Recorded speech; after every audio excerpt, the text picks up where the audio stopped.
Okay, good evening, colleagues. I hope you guys had a good day. We have Dr. Ellen in the space. I would just like to give him a moment to introduce himself and what he does and the type of impact that he has on poultry or the production of feed in poultry. Hi, Dr. Ellen. Hello, Amanda. Hello, everyone. My name is Ellen Husseini. For those who do not know me, originally I'm from the Congo DRC. I've been here for almost 17 years. Completed my first degree back home. Did my master's in Stellenbosch, my PhD in Stellenbosch. Worked for government for almost 1 year, and then I joined a feed additives company based in Midland. And on my profession, I look after uh, client in Southern Africa, excluding SA. So, and I've been doing this for 3 years. So, the major bulk of the feed additives that we put in the market goes to poultry. So, uh, I may say I have enough experience to be humble in a humble way. Amanda, over to you. Yes. No, you have a lot of experience. Based on what um we spoke about last week, there was a lot that we needed from you, hence we decided on having episode 2. So I think we will start with what was the last question, whereby people wanted to understand the difference in feed for parent stock chickens. So they wanted to know what is the difference when you want to feed parent stock and oh, I didn't even see my co-host. He has a new AB. Um and between feeding broilers, layers, and parent stock, what was the difference, or what is the difference in terms of the feeding schedule and the type of minerals that are added in the feed? So if you can just give us a quick lesson on that, I think that's where we can build from. Okay. Based first on the functionality of layers, brawlers, they are completely different. For brawler, a brawler is like a how can I put it? A brawler is like a sprinter, you know, and a layer is like a marathon runner, you know. So with a sprinter, we have like let's say with a brawler, we have normally in a fairly context we can have three phases: a starter, a grower, and finisher. For more specialized and knowledgeable for a most specialized and knowledgeable farmer, we can go to a pre-starter, starter, grower, finisher, and post-finisher, because each stage of growth has its own requirement. So we need first to decide to define what breed are we using. For instance, is it a cob? Is it a Ross? Too.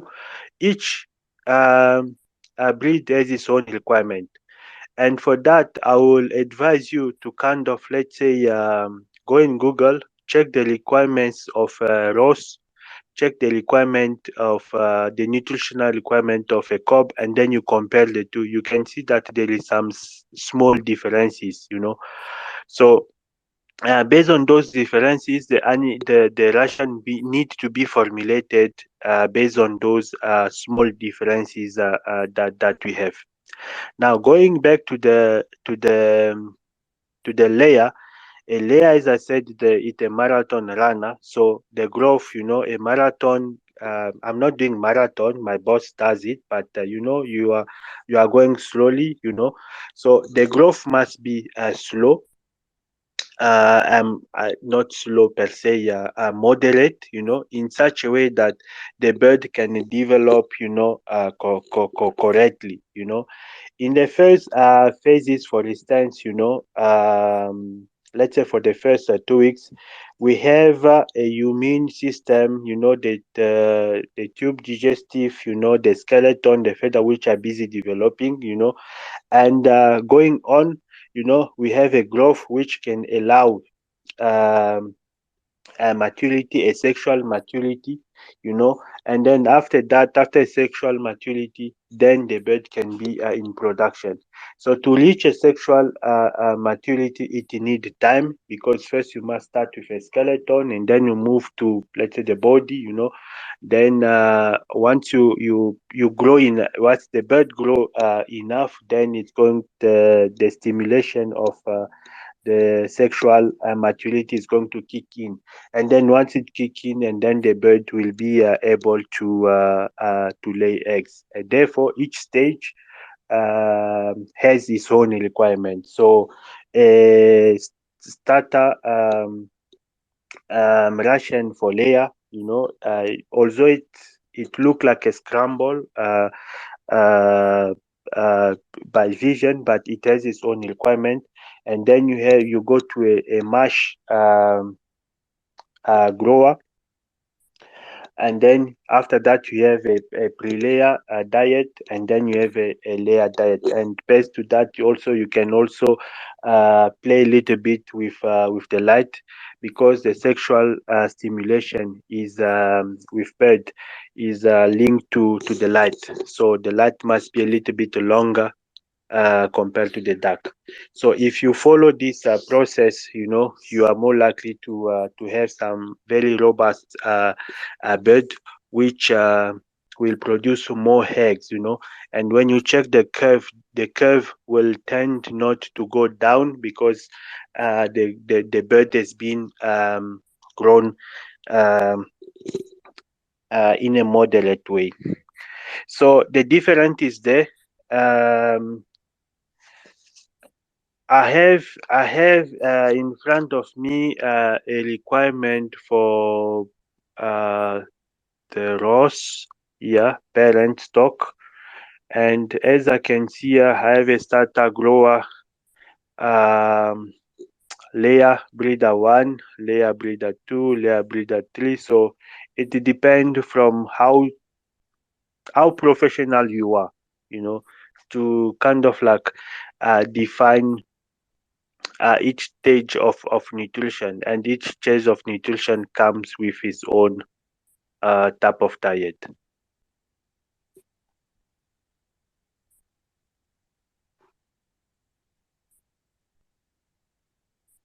Amanda?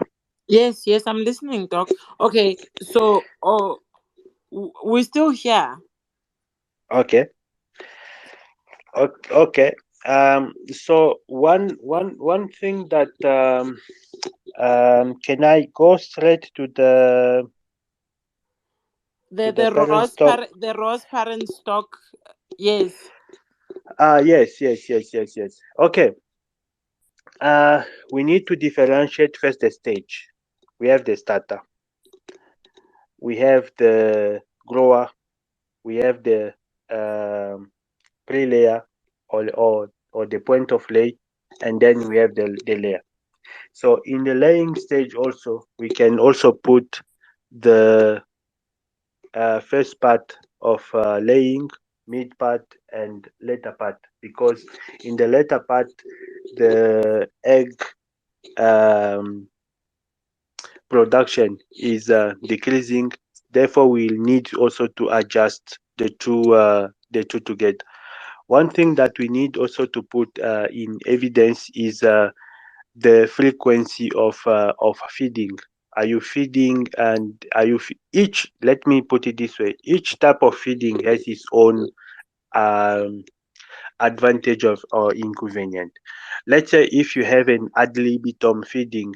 Ad libitum feeding means that there is a feed at liberty. So anytime that the bird want to eat, they eat. And then you have a kind of like ration type of nutrition, whereby you feed them in the morning, you feed them at noon, you feed them in the afternoon. So you can see, let's say, three way of feeding. It means that if it's a manual, it it a little bit challenging compared to a straight feeding. With a straight feeding, we can have a situation whereby the bird are gaining weight a little bit um, more than a moderate weight that we want, because they are consuming a lot. Um, and when birds are overweight, they tend to have a lot of fat, and then you have a case whereby your eggs are getting broken. One thing that I need also to put in evidence is, because you are talking about parent stock, for the first 22 weeks, before, until the sexual maturity, the male and the female need to be farmed separately.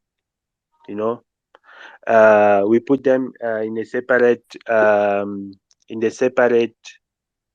houses, and then we will put them together only when the layer have reached a certain um, sexual maturity, and then we mix them together.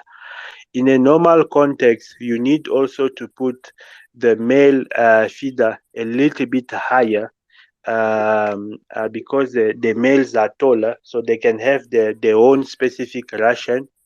And then the female, you put it a little bit, the feeder must be a little bit down, but the hole where the bird is putting, the beak inside the feeder must be a little bit smaller, because the head of the female is small, and the male won't be able to kind of like get that food. So you separate the two together, and then um, um, the ratio, it depends. Sometimes it can be around, if I'm correct, one one male to 10 females, also to avoid the fighting between male. The male will waste time into um, fighting each other, and instead of doing the job that they were designed to do. So one issue with the male is that, over time they tend to lose the the virility, meaning that you'll have to have some backup males, to which are going to be introduced to kind of like balance the loss of fertility that the older male are having. So that also need to be taken in consideration. So let me see what I can also. Okay. Okay. Uh,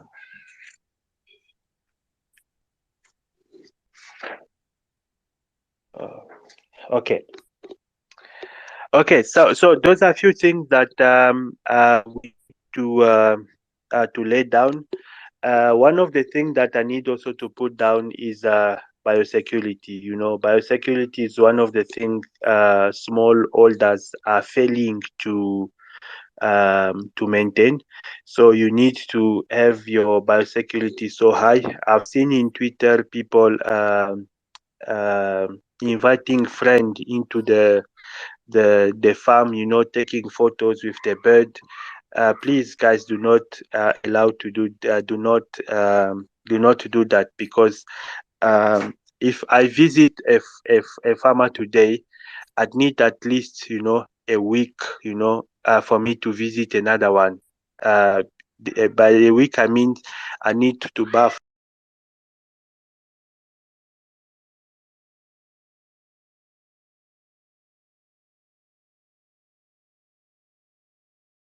You can just continue from where you left off. Okay, let me go a little bit, just a little bit back. Few things that we need to remember with breeders. Breeders and layers nutrition are all very close together.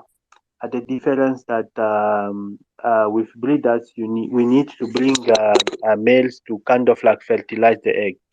With layers, we need just to once they reach the sexual maturity, they start making eggs, and then those eggs are not fertile, and so that they can go to the market. So from week 1 to 6, what we need to remember in this element, um, uh, together with biosecurity, as I was saying, there is people who are bringing, friends into the farmhouse, taking pictures. So if you visit one farm, you need to visit another farm at least within in 7 days.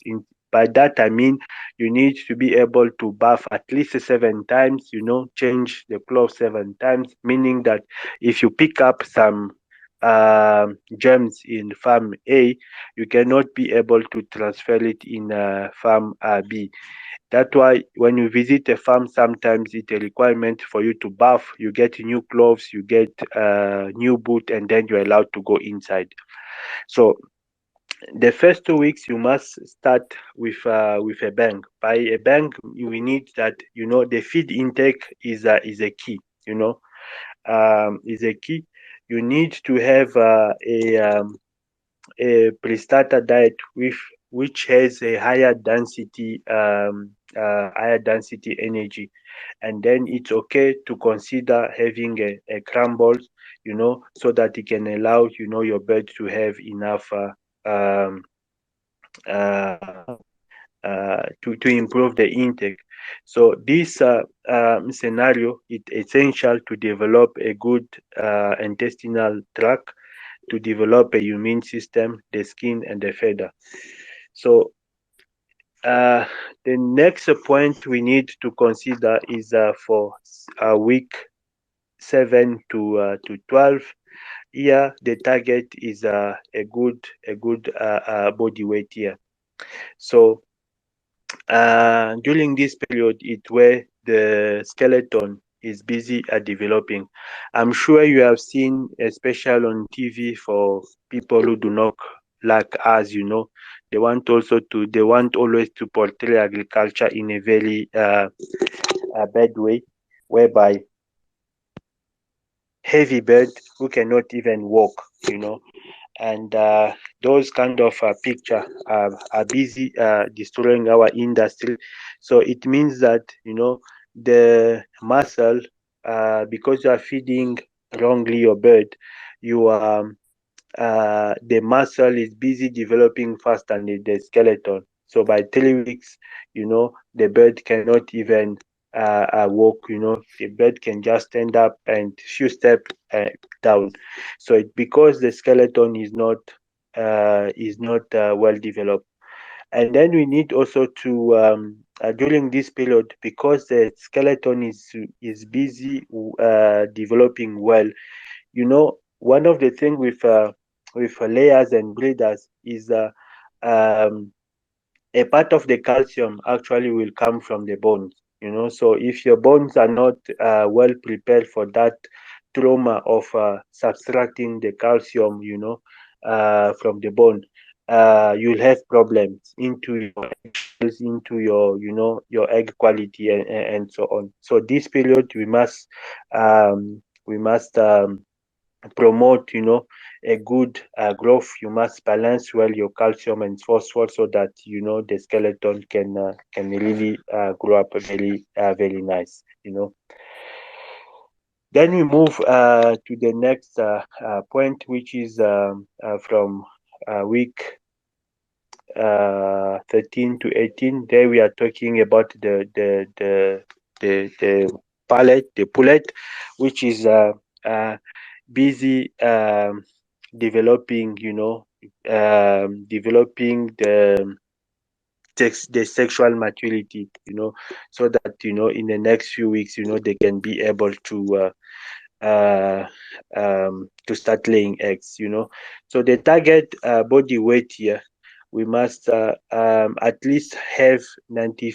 If you consider the whole herd, in terms of size, we must reach at least a target of 95%.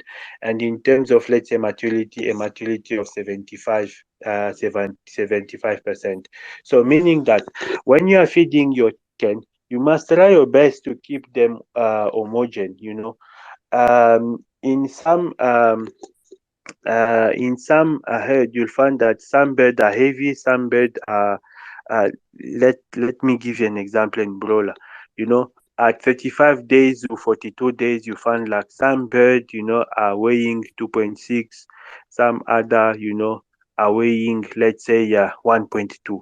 You know, meaning that it's not homogeneous. We need to have at least 80% of bird. If the average is let's say 2.2, yeah, many of them must be there. So if you have a herd where like some are heavy, some are so light, then you'll have a big production issue here. Um, so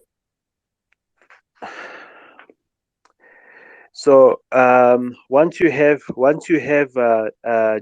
during this period, one thing I need to specify is that during this period, the the inside of the bone, the inside of the bone is busy developing, because that's where in French they call it moelle épinière, the inside of the bone. When you break the bone, you see there is some don't know how you call it in English, but there is some It's bone yes, marrow, I bone think. marrow, something like that. Yeah. Yeah. So you need to develop that one, um, so that you can ensure that the bones are strong.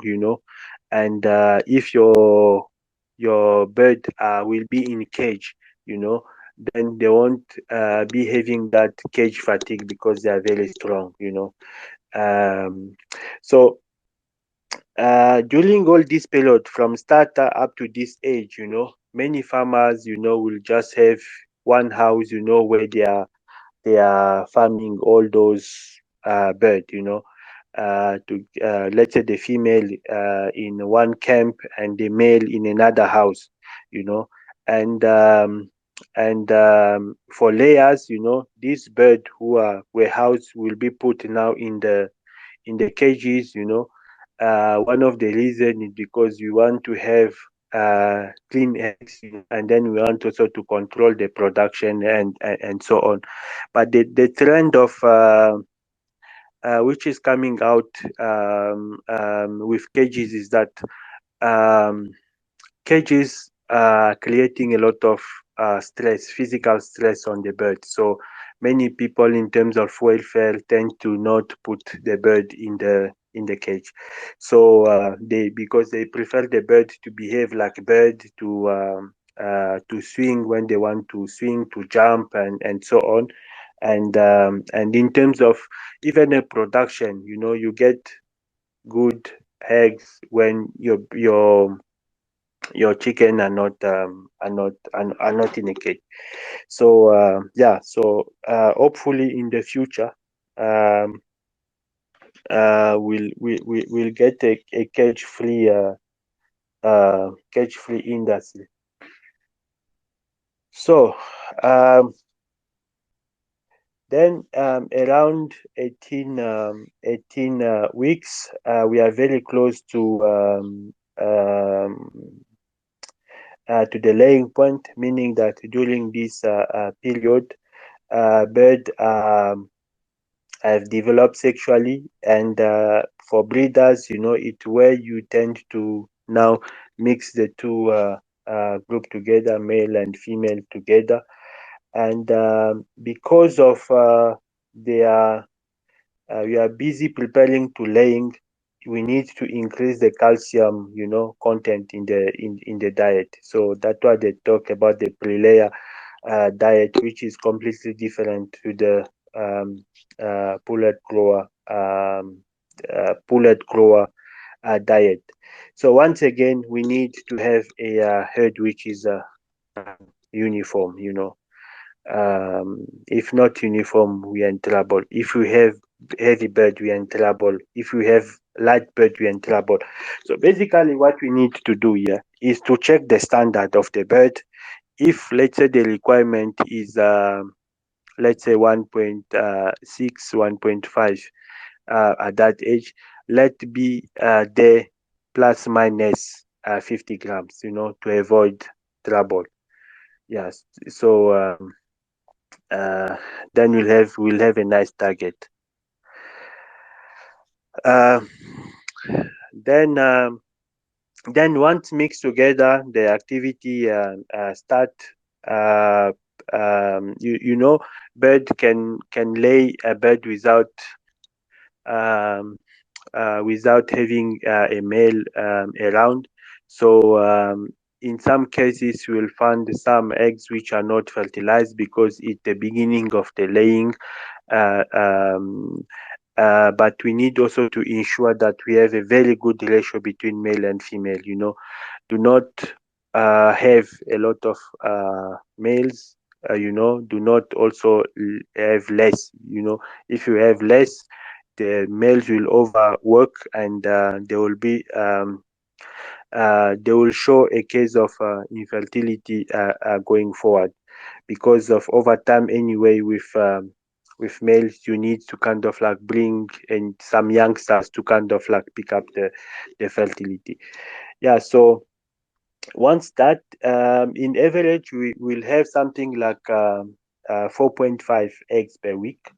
So with 4.5 per week, depending on your incubator size, one can let's say you have an incubator of let's say 2000, then 2000 divided by let's say 4.5. Let me just do the calculation here.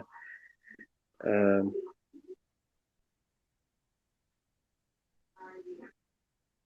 uh, 0.5.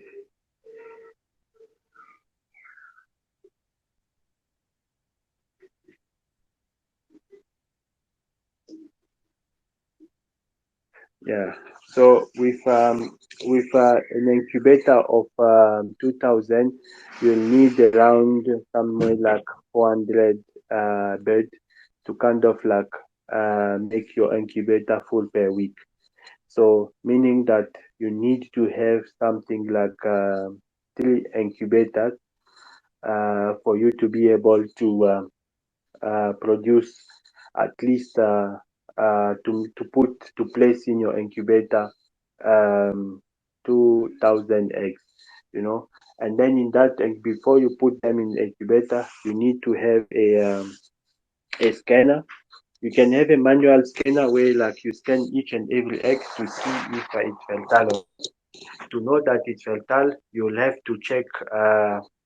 You need to have a dark spot into the egg, and then you read it today. You can read it again in the next few days just to be sure that the eggs are fertile, and then from there you can be able to place it in the incubator.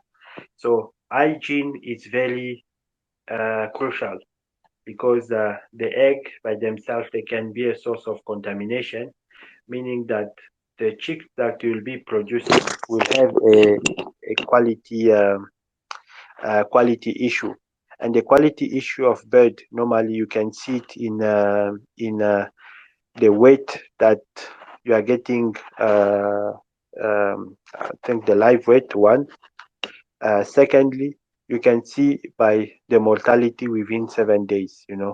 7 days high mortality, and then sometimes you won't achieve your weight at 7 days compared to the requirement. Then you know that there's a problem somewhere. So depending on the breed that you are using.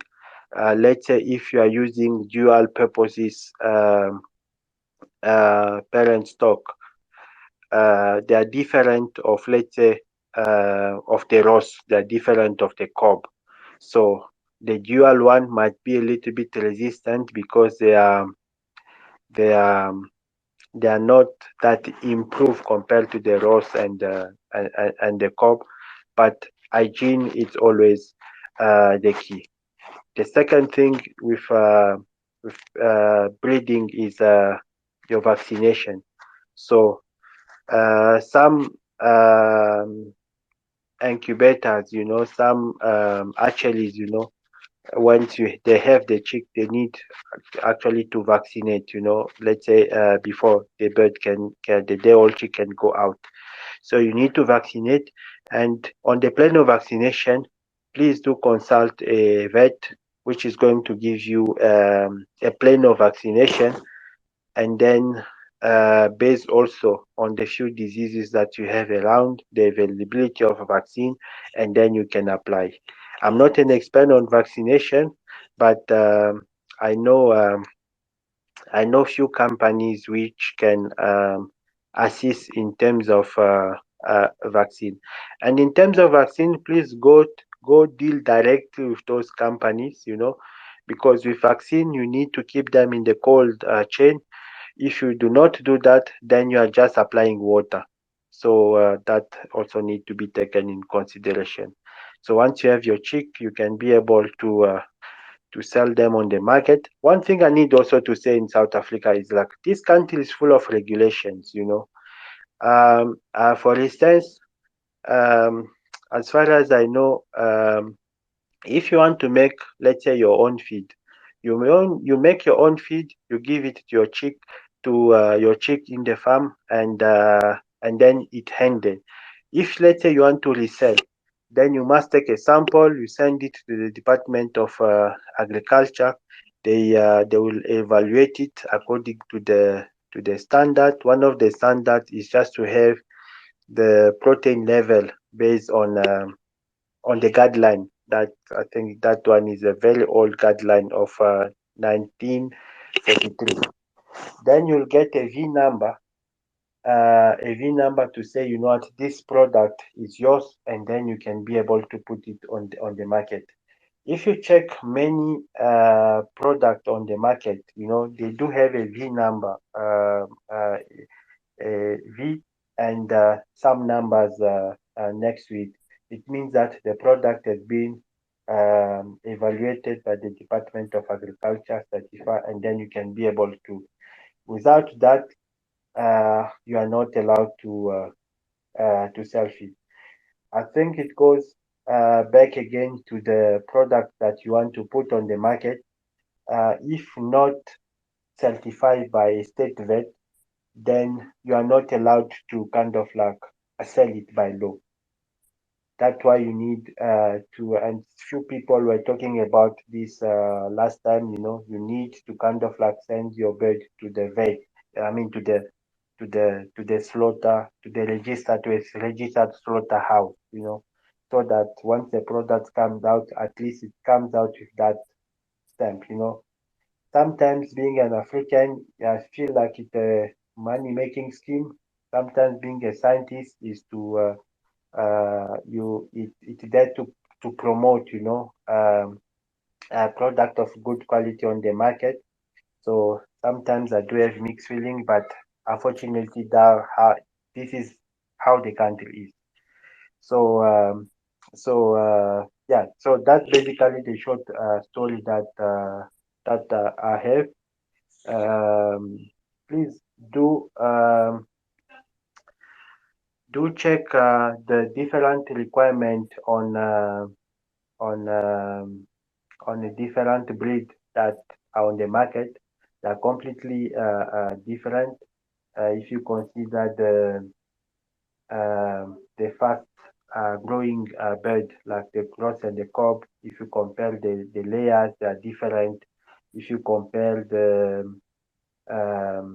with some other let's say dual dual purposes, but they are completely different. So that basically the case. So Amanda, if there is any questions, any clarity, please shoot, and I'll be able to answer. Okay. Thank you so much, Doc. I did miss some parts of your presentation because my network went Mhm. crazy. But I don't know. There's something that I wanted to ask. I don't know if you've answered it already, but I wanted to know, is the feed for raising parent stock accessible at a normal feed store? Yes and no. Yes, in a sense that if you request it, you can get it. It might comes with a price. And no, it because the industry is controlled by a few big houses, and then they want to have the monopoly of controlling, the whole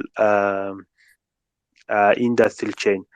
There's one thing which came to my mind um, after our first meeting is if we can talk about the industry and the industry as a whole, because one, if we can talk about the regulations. Two, we can talk about the players, and by the players, we want to talk fairly and openly how they play, because um, in in one of my country that I look after, because of the shortage of the old chicks, so it was not open, but what they did was you will never get, if you don't buy our chick, you don't you if you don't buy our food, you don't get our chick type of policy. Not on a paper, but it was like that. So we need to understand the market that we are busy playing in, because the market is especially the integrators. They control. They own the grandparent stock to the parent stock to the old chicks to the feed, you know, to the processing, to the market, so it's a long chain that they own, so they don't want somebody to come and come in between there and kind of like play with them. But what I must also say, the industry is also big in such a way that there is always a level where these big guys can also go, because they don't want to deal with very small customers, and those small customers, by themselves, represent also a market, to go to. So the space is always it's always there, but we need maybe to talk about this kind of like structure to understand, where we can easily make money. Over to you, Amanda. Okay. Thank you so much, Doc. Nothing but the truth in what you said. Because I think more than anything, we don't even know how the feed is actually supposed to be like. Um, so that's where now the market is being limited. You spoke about grandparent stock, and that was actually going to be my next question. I know that we can't get grandparent stock in South Africa. So I just wanted to find out if you knew how we can get grandparent stock, and is it raised the same way as parent stock is raised? um Grandparent stock, okay. Let me first start by, you have the big genetic companies, the type of Cobb, Avigen, the two that I know of. And recently I've been introduced to another one called, I think, HN or something. I think I need to check the name again. But it basically a dual purposes breeding company. And if you check them in South Africa, they are kind of like small. So in the past, let's say 20 years ago, we wanted, birds who are growing fast, so that, you can put them in the market so fast. Now in Europe, there is a tendency of now having, birds which are behaving like bird. That's why you see this type of like dual purposes breed. You have some slow growing um, breed. For them, sometimes it's an issue of welfare. When you have enough, then you start thinking about the nitty gritty of you want your chicken to be happy, and so that trend, unfortunately, is it coming in. So the big genetic companies owns, the whole line, and then they are able to provide the grandparent stock to whoever they want. Now the parent stock companies, sometimes it can be an integrator, or it can be um, it can be a distributor. Now they can distribute those parent stock, and then they also choose to distribute it the way they feel, because there is a lot of money, unfortunately, in this business. So they want you at least to have, the day old chicks, like say broiler. You uh, farm them. After 42 days they are finished, you need to go back again to them to buy, and so on. And it was again in the in the I mean in the plant industry, whereby, if let's say you buy a variety of oranges, you have to sign contracts. Although you are buying the trees, they are yours, but you need to acknowledge that, the genetic material that you are buying, is still our property. So in whatever sales that you'll be doing, a certain portion into your sale, will come to us. So it must be written in paper, so that, whatever you are selling, you need to pay like a license to a genetic company. So those tendencies, unfortunately, they are also coming into the animal sector, whereby many will prefer to kind of like uh, sell or distribute the old chicks or the layer, because they know that, that is actually the end of the line. If you cross them, actually you are going to mess it up. You are going to create a type of incest, to put it that way, and your result will be so bad. So you won't even try. So you only farm your bird, and after 32 days, you slaughter them, or you sell them, you go back again, you buy the again. Same with layers. You finish your cycle, you feel like, I cannot get much of this bird, then you go back, you need some new one. If you are connected, to be honest, you can get them, but um even the parent stock here can be a little bit politicized. Yeah, so that's my comment, Amanda. Yeah, there's too many challenges. Thanks, Doc.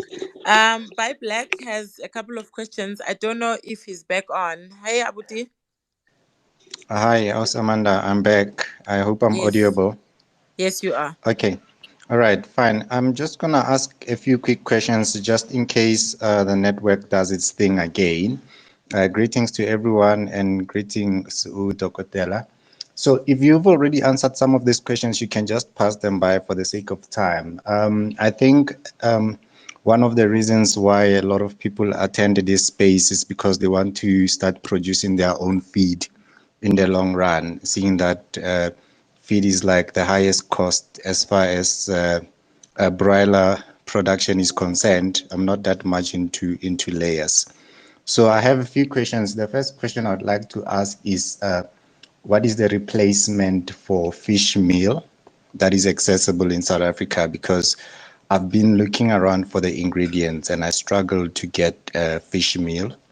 And then the other question will be, what are the legal institutions that are mandated that one has to be registered with before they start selling their feed? And then the second last question will be, can one start producing feed and selling it without registering with such bodies, or can you only produce it for yourself? And I mean, obviously, is there any legal implications as far as that is concerned? The next question will be, look, I will ask these questions one by one if you'd like me to, but just in case the network goes. And the next question will be, what advice can you give to farmers who insist on using pig feed for their chicken feed? Because there is this trend of that I see on social media where people, when their chickens are struggling to grow, there's a recommendation that says use pig feed. I've never been in favor of it, and I don't know the reason why and what ingredient is in there that speeds up the growth of the chicken as they believe it to be. I will reserve the last question for later. Thank you very much. Uh, okay. Fish feed.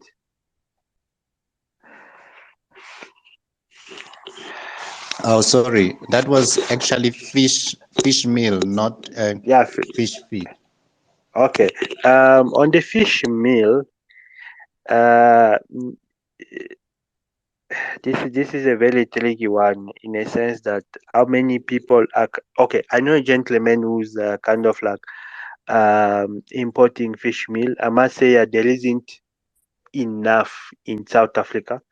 The bulk is coming from Namibia, and South Africa is importing sometimes from EU and from other places where the fish market is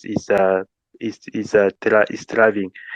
So once it comes, it mostly used in things like dog food, cat food, and so on.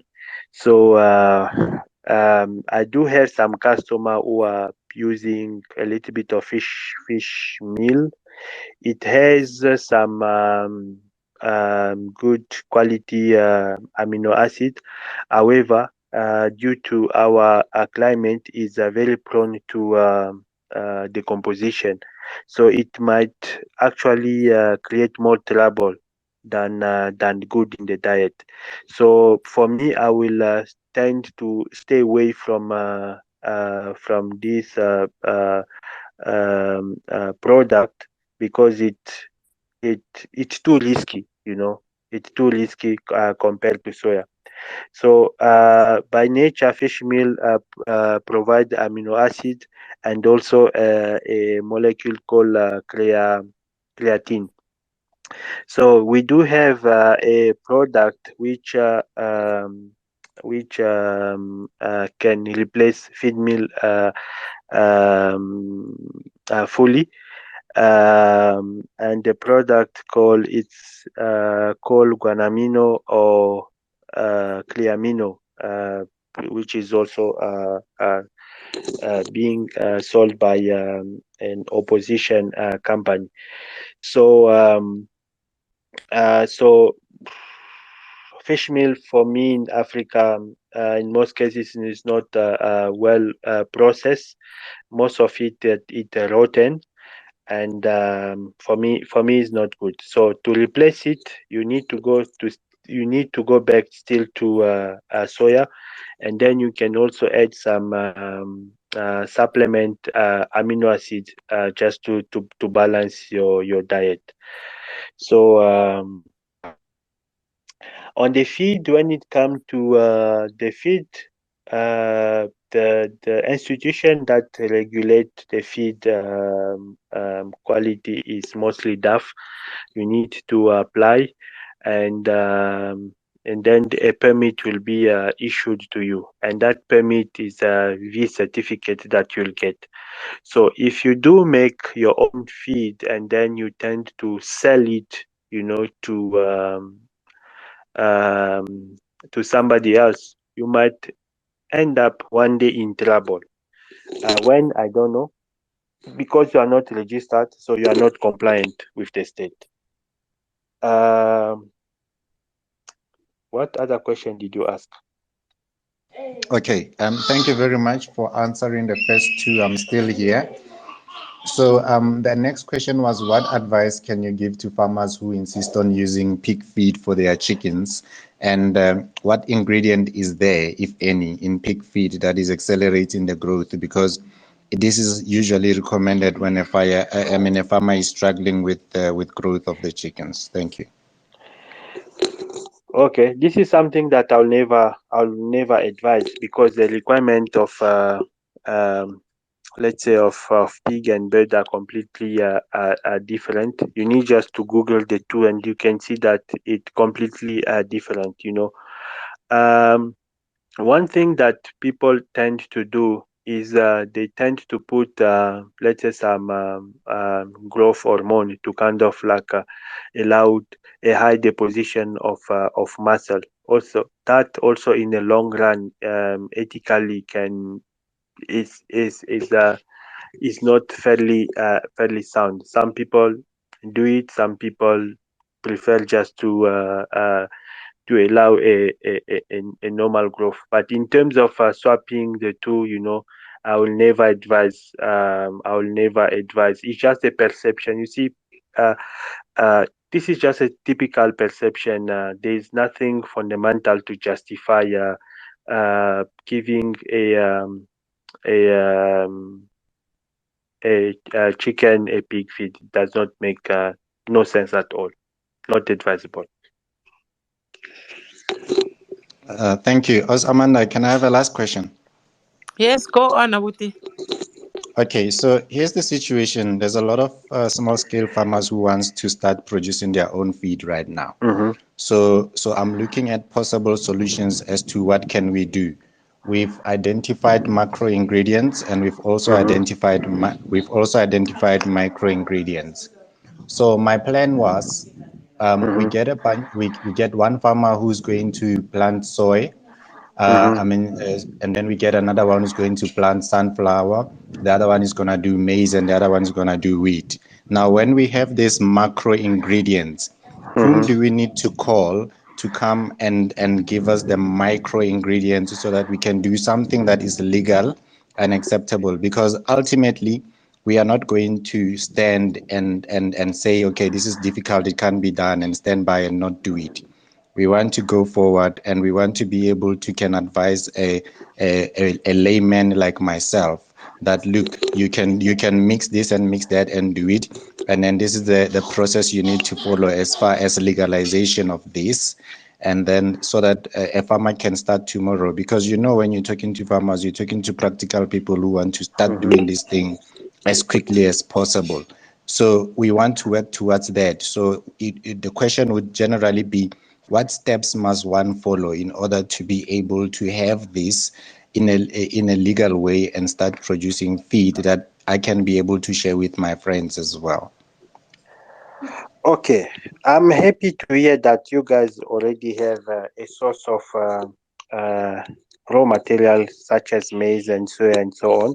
So which is already good. And on the other side, there's a few players on the market who can supply the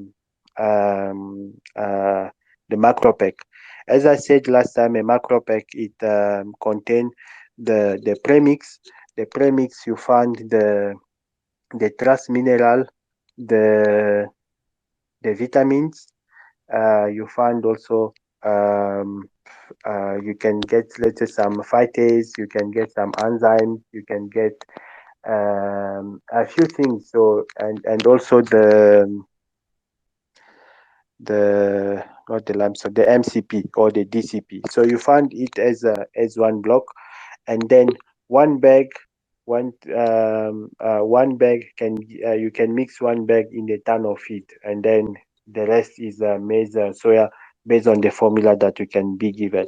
So I know few companies. If you go that route, that I can refer you to, so that you can buy directly from them. One company is Pro Nutrition. You can buy two bags. You can buy three bags based on how deep is your pocket. You buy and then you go and all mix.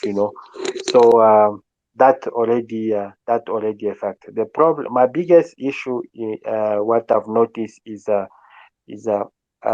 think many people do not do their homework so well, you know, and I'm not saying I'm perfect. Recently, also I started importing stuff, so I'm also learning as I go. Uh, it's You need to kind of like compare. You need to understand few things. I'm not a clearing agent. So I don't know if my clearing agent is fooling me. I don't know yet, but I'm trying. So you uh, things can be done, and let me be honest with you, making feed is not a rocket science. If you do not know, try to consult somebody who's of the field. Is going to advise you. If you do have maize, if you do have soya, what need to be done, and then you can have a diet which can be cheap. I'm not going to guarantee that you are going to achieve 100% to 110% of what you can achieve with some, let's say, best uh, diet in the market, which come with a price. But at least you do achieve 90%, 95%. And when you compare the price, you can still both make it. You can still both make it. So, so um, I know, let's say I know few people who can assist, but if you kind of like if you need to be assisted with me, what I need the raw material price. I need the raw material list that you have. The best way is to analyze every raw material that you have so that we can define the metrics. If not, we can still use some reference data on the composition of the material that we have. We can formulate, and then to be sure and to confirm the performance, you can test it, into your farm, and then from there you can make up your decision. So uh, you see, all these things depend on the structure of the market that we are in. The same companies who will avoid to sell you the macro pack in South Africa. They are selling the product in Zambia. You know, it seems like there is a cartel. In South Africa, whereby uh, you can only sell finished product to the market, and the rest of the product, you can sell it out. When you go to Zambia, for instance, although you find big players in the market, but the market is flooded with all mixers. People do mix, they feed manually or with a small mixer. They do feed, and there is no shame in that. They do feed, mix, and then they feed. They get the bird. They sell them on the market with no big issue. But in South Africa, I think pe- people are comfortable. When you have a farmer who's driving a bakkie, what can you expect? Come buy my feed. So I think it's also the mentality and the way the market is structured. But I am 100%, positive that we can get the macro pack. We can formulate our diet, and then we can give it to our layer, our bird, our broilers, and then life goes on. Are you covered, Abuti?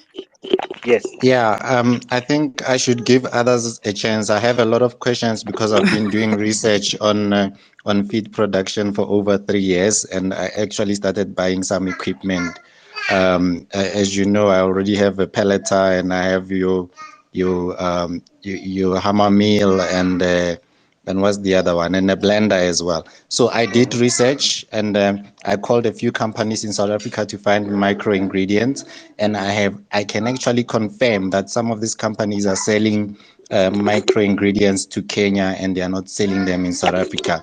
So I actually had to talk to a guy in Kenya while looking for broiler premix, so he can send it to me, and he said, but I got it from South Africa. So what you're talking about, Dokotela, is real, but we will get over that. There's also other means of using our white friends to make these calls on our behalf. Let's give others a chance, Ausnoma, so they can ask questions, and then I will pause my questions for now. Thank you. Thank you. I knew that when you were unable to access the space that you might be so frustrated. I'm so glad that you could come back. Um Induna, you've requested quite some time back. This is your moment, sir. Good evening. Good evening. Am I audible? Can you guys hear me? The network is shaky. 100%. All right, cool, cool, cool. Good evening, guys. Good evening. Table Shaker, Norma, and By Black. Um, Doc, once again, thank you for creating this space. So, Doc, I just want to ask, rather than going into the nitty gritty stuff here, like what my brother By Black did, I want to know if a person is trying to set up his own business, right? So, such as the feed making business, because, like By Black said, we also have a monopoly here. There's one company that makes broiler and chicken feed for the entire country, and if you are not within the vicinity of that place, you struggle in terms of having to import it from, let's say, what example can I give, from Gauteng to Cape Town. Maybe that's a just to give you guys a bit context, so you guys just understand.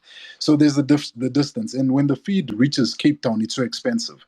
So now, ourselves who are probably farming, who are doing horticulture, what type of crops could we plant so we could have the mindset to say maybe in the near future or a year from now, so we can start producing our own feeds that would be readily available for chickens.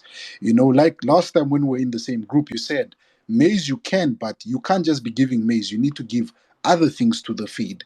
So I just love to know what type of crops should I go tell my relatives and my fellow small scale farmers, what can they start planting so we can eventually one day to start producing feeds, is what By Black said.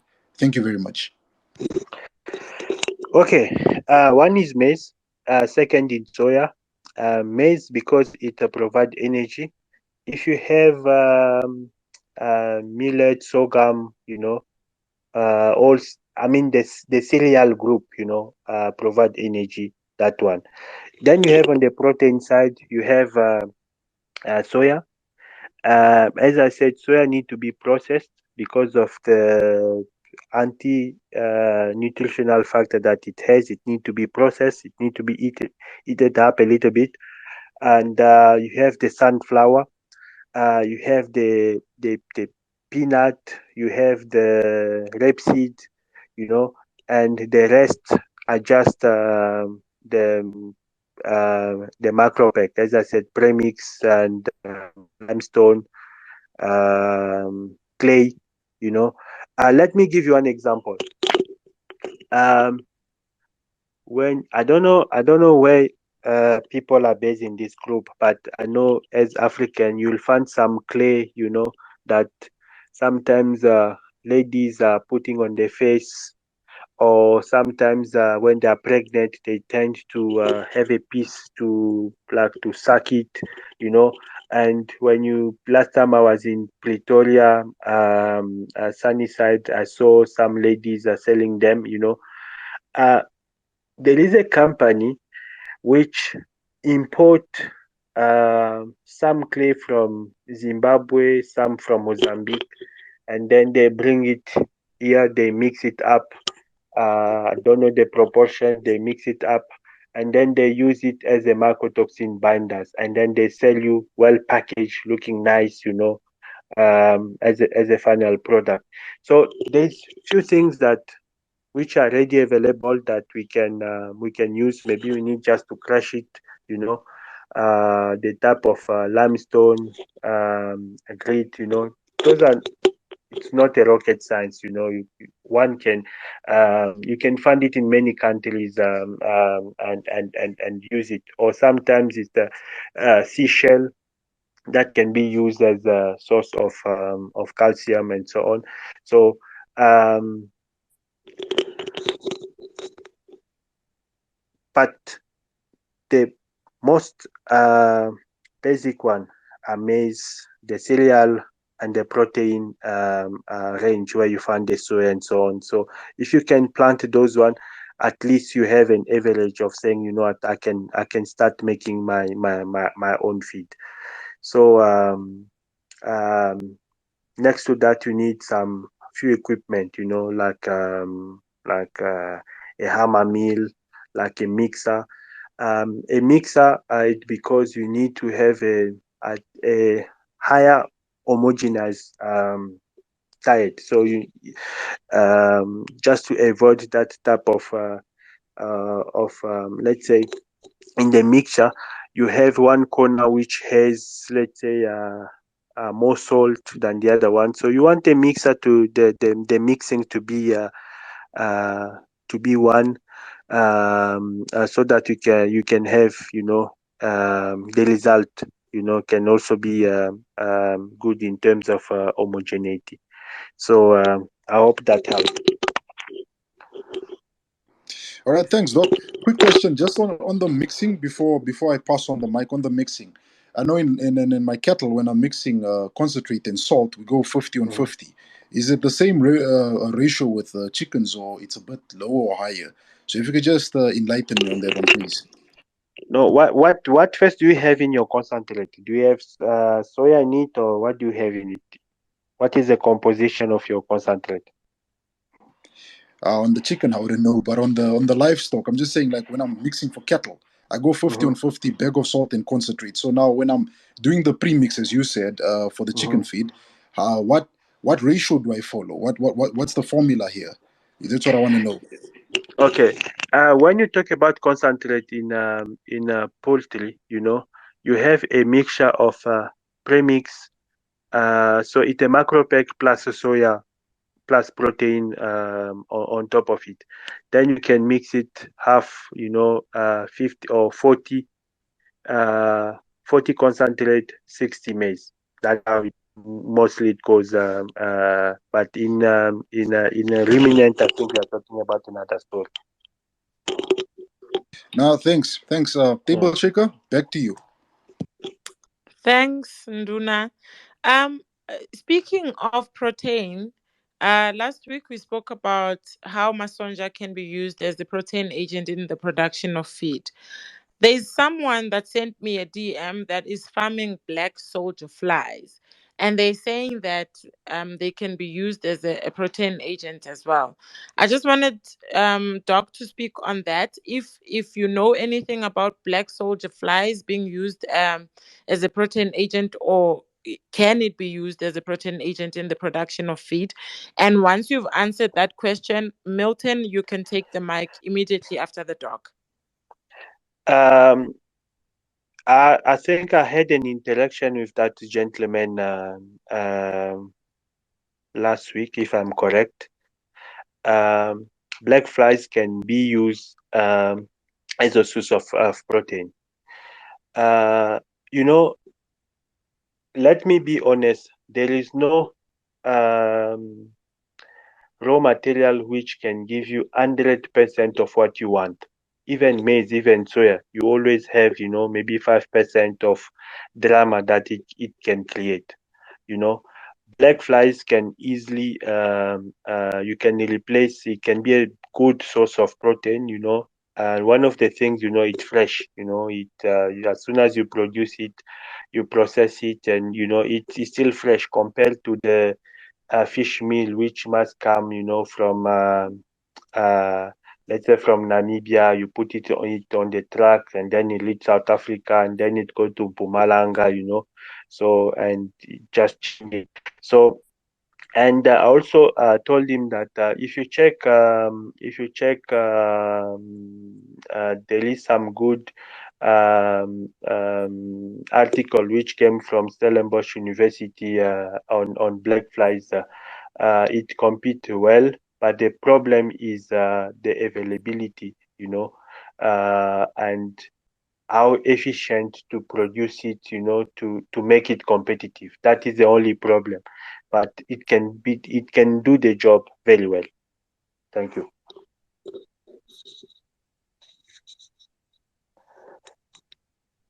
Milton? Hi, good evening, everyone. Thank you for this opportunity. I once saw this other mixer trending on TikTok. I don't know whether anyone knows about it. It's been trending since last year, November.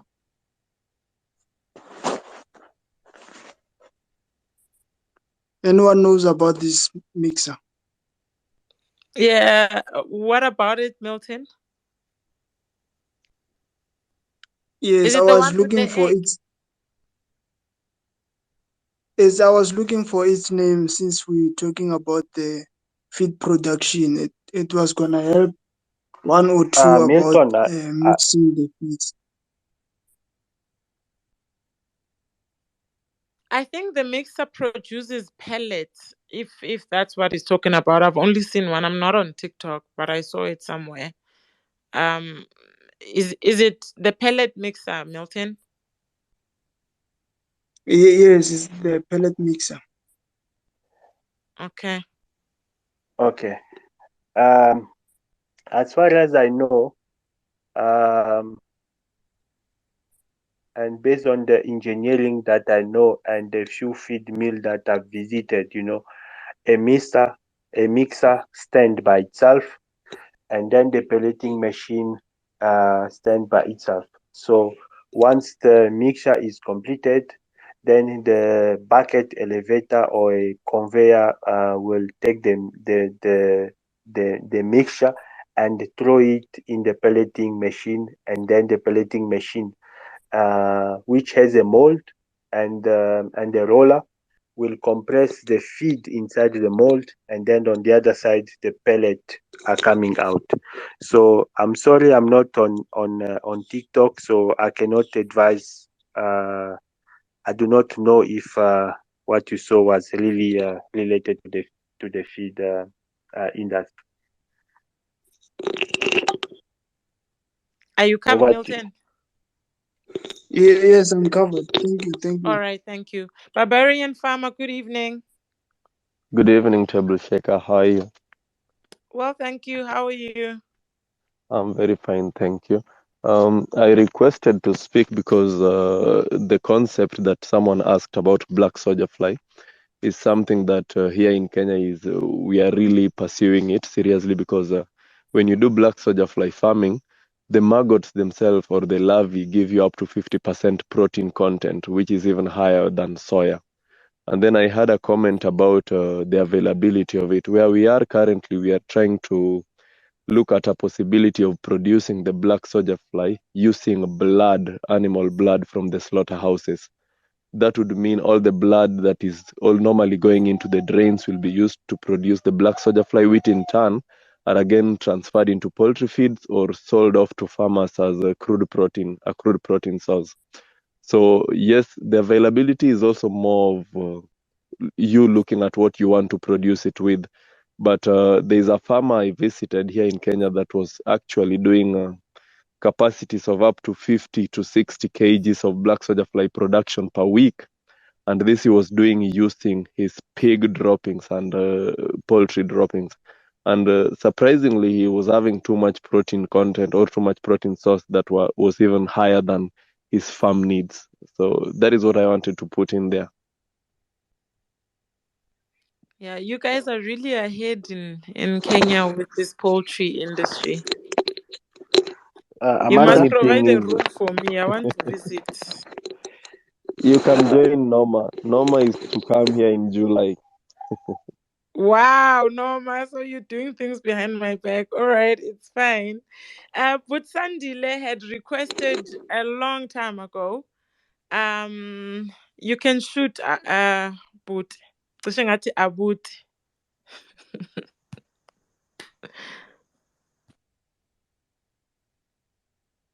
Yo, okay, it kicked him out again.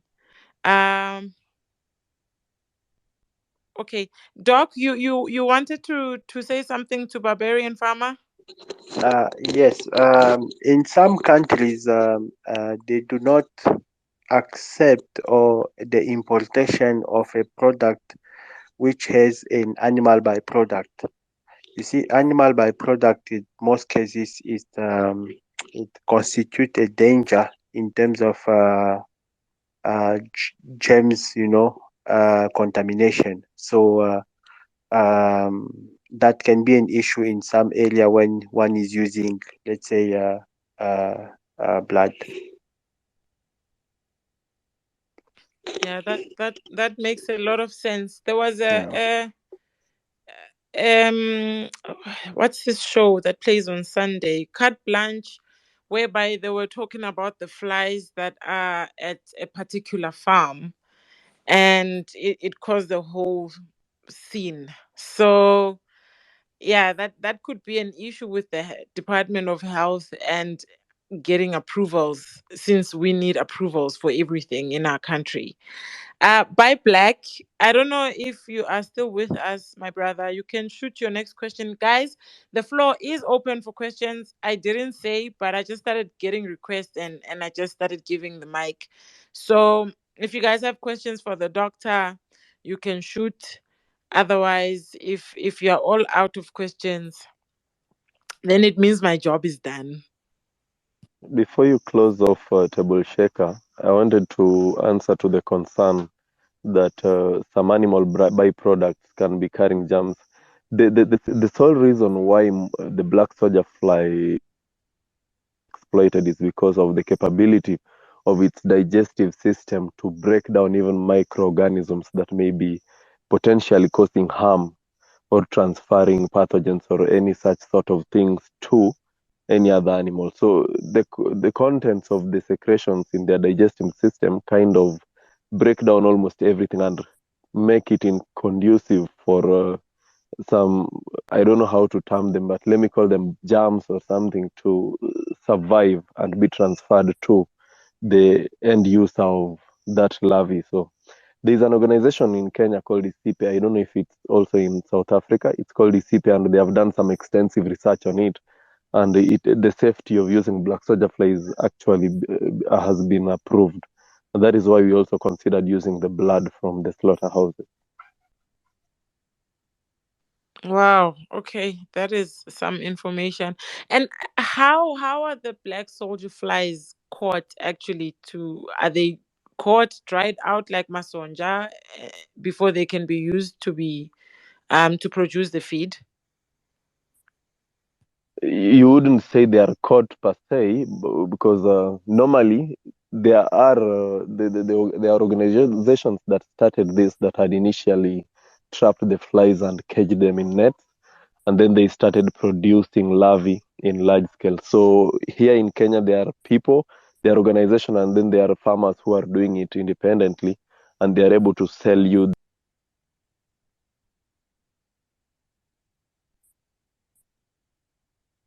them, and then you don't need to catch the flies to feed the animals. It's simply the maggots that are just produced from the eggs that the flies lay that are fed to the animals. So it's more of a closed system. I can share with you, I'll tweet a system, a net, just after this conversation, that will show you what a black soldier fly net can look like, so that you contain them in one specific environment. Okay, please do, and tag me so that I can retweet it. Before we lose Uputsandila again, can he just shoot his question? Hello, Put. Yebo, unjani sisi? Siyaphila kunjani? No, I'm also good. First of all, I think one must thank the presentation by the dog. It was an eye-opening presentation. It's for the first time for me to join and have such a fruitful conversation. Uh, but it's not a question because most of my question that I had it has already been asked and answered.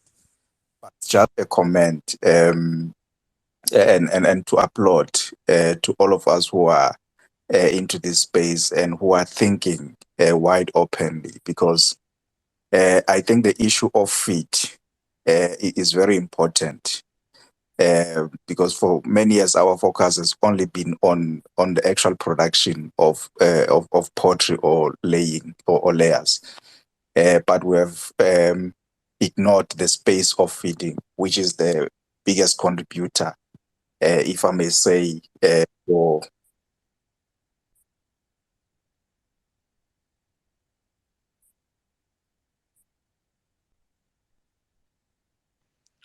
Okay, I think we lost him again. I'm gonna invite him to speak, and while we wait for him to get back, Kat, hello, good evening.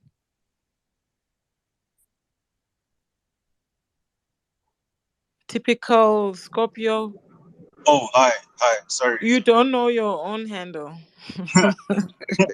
Nah, sorry about that. Can everybody hear me properly? Yes, 100%. All right, cool. I just wanted to make a note of the fact that when I buy my chicks, so there's a place, Superior Chicks. They do very they do double A grade chicks, and I've this. I know this is a to the side of the point, but I just wanted to know how important are the chicks to.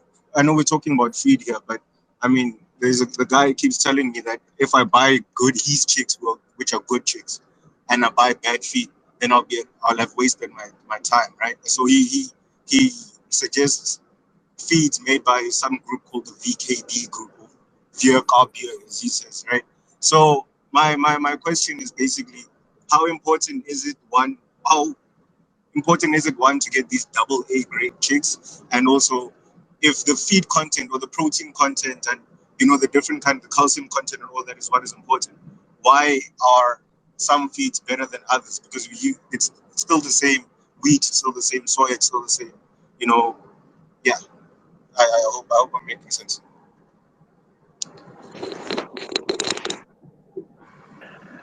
Amanda, can I go on? Yes, Doc, this is definitely your question. Okay. So uh, I think my brother here want to say why we have different players, and then if we assume that the maize is unique, the maize is the whole maize is equal, and the soya is equal. There's nothing like equal in this game, my brother. The maize which is planted in Eastern Cape and the maize which is planted here in Gauteng is completely different. You can have a let's say a very close relationship in terms of protein content, but the those small variations, are the one which are causing a problem, So same with the soya. Last time I said soya need to be processed. With soya, you need to balance the temperature, you need to balance the pressure, you need to balance the timing, So if you do too much, you are burning your soya, and then you produce a Maillard reaction. Many of your, let's say, your protein content will be bounded and not digestible. And then when you do it too quick, you still have your trypsin inhibitors, which can create some other issues. Is one of the reasons in a modern feed mill, every batch of feed, it actually analyzed. Why is it analyzed? Because there is variation, and there is variation over time. There is variation related to the location. There is a variation related to the maturity. Some farmers, because the rain was kind of like coming back, so they harvest and then they dry it to avoid the type of, let's say, rotting, So the raw material will never be equal. Same with human being, we are not equal. Genetically, we are different. So same with the raw material. So coming to the price of one feed compared to the other, sometimes it's the branding, sometimes it's the location. You find always, if you look the biggest feed millers, you'll find that the way they position themselves is because they know, like, you see in this area there is this amount of farmer, So if you need to bring, let's say, your feed from KwaZulu to Gauteng, you are already out based on the price. So you have that regional kind of like favor that one can enjoy at the expense of others. And another thing is also the branding, some companies have established themselves so well in such a way that, buying the feed comes with a certain prestige, and sometimes they might give you crap feed, it can happen, but they've built the brand so high in such a way that when you see it, you say, this is quality feed. It's just the branding. Amanda? Yes, thank you so much, Doc. Actually, after our last week's space and a conversation that I had with a lady at the Department of Agriculture, I decided to switch my feed from feed A and I went to feed B. The feed B had more maize. Like, I could literally see the maize in their feed. It's 10 rands more expensive than the feed that I was buying previously. But I can see the maize. My chickens are actually full for longer. And my eggs have doubled literally 2 days after I changed the feed. The egg production has doubled, and the sizes in the eggs has also like become bigger than previously, and it's not hurting my eggs, so my chicken, so it's not messing up with the sexual, you said, what, where is my notebook, the sexual wara wara of the chicken. So the eggs are coming out nicely, but they are bigger. So based on, when they actually, um what's tungisha conch, when they are stingy with the maize in the feed, I can actually see the difference when I changed the feed. So yeah, that 10 rands extra is actually, sometimes we must just pay it to get the proper quality. um Can I Typical. ask one question before we go? um yes, you can. Just so in terms of buy black, so people make their own feed. I'm speaking to a lady at the Department of Agriculture, ARC actually, and she was saying that a lot of farmers, especially black farmers in our country, do make this mistake of trying to replant maize and corn, things like that. But they do it It's with very their own loud seeds where and you don't buy are. It's very. Could you? GMO seeds. Sorry. I don't know. By Black, did you catch that? Because I couldn't hear him. I was actually going to ask you that other speakers please mute their mics when they are not talking because I can't hear what he's saying either. Okay, could you please repeat that, Abuti? All right.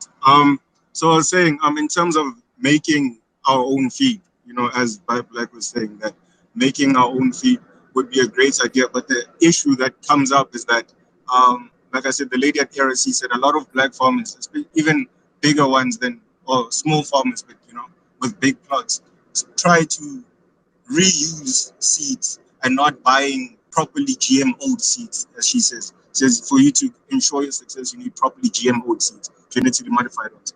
So what I'm saying is, wouldn't that also be a hindrance in also getting to a point where we're making our own feed, right? So because those seeds you have to get at certain seed banks, you don't just buy them anywhere.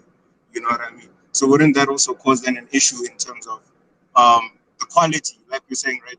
Everything has different quality, different, So wouldn't that be a problem for anybody who's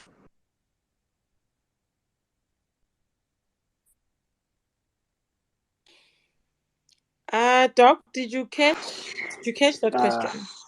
yes, I catch the question. When you are formulating, what we normally do is one, we define the requirement of the genetic material that we are dealing with. Two, we analyze each and every raw material. So if we realize that the quality of our maize is a little bit substandard, then it can be corrected. You know, we are going. One of the technique is like the formula is going to pull more maize, more of that maize because it's of a substandard quality. So if you are dealing with a good quality maize, then the formula will pull less. That actually how the feed formulation is doing. So having a substandard maize at once, if you do your things right, the formula will rectify itself, meaning that it will have to bring something a little bit to correct it, and the quality will still remain the same. Then you go back again to the idea of like we need to analyze our raw material. The next comment that I want to make it regarding what we are having on the market.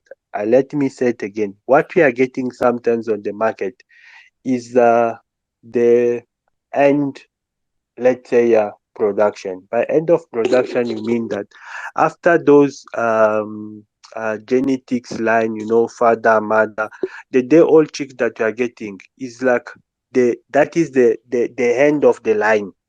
So what you can only do is like you can only farm them. You have your bird, you put it in the market. You need new bird, you go back to the supply. Same with let's say with I'm sure you heard the story about the Nom Santo, with soya. So uh because they want to control the market. It's a business, and we are controlled in many aspects. So they are selling seed. What they want you to do is you plant that seed, you harvest, you sell it or you use it, but you do not replant those seeds. And for those who try to venture into replanting, they they launch some huge lawsuit against those people to make them bankrupt, so that they teach other people, a big lesson. So I must say, on one side we are controlled, but there's always a room, where one can venture between those, big guys, to make a living. Amanda, over to you. Yeah, no, it's tough. Are you covered, my brother? Yeah, no, I'm okay. Thanks a lot, everybody. Thanks a lot for these spaces also. Okay, thank you so much for joining. Niza, and then after you get your response, by Black will go after you.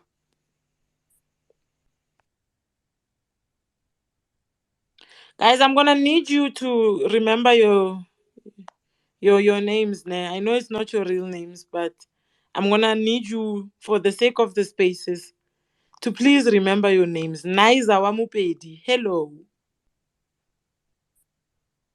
Okay, I Hello, think can he's gone. hello, hello. Can you hear Yes. me? Yes, I can hear Okay, you. good evening. Yes, and thanks for the opportunity. Look, I'm just an ordinary.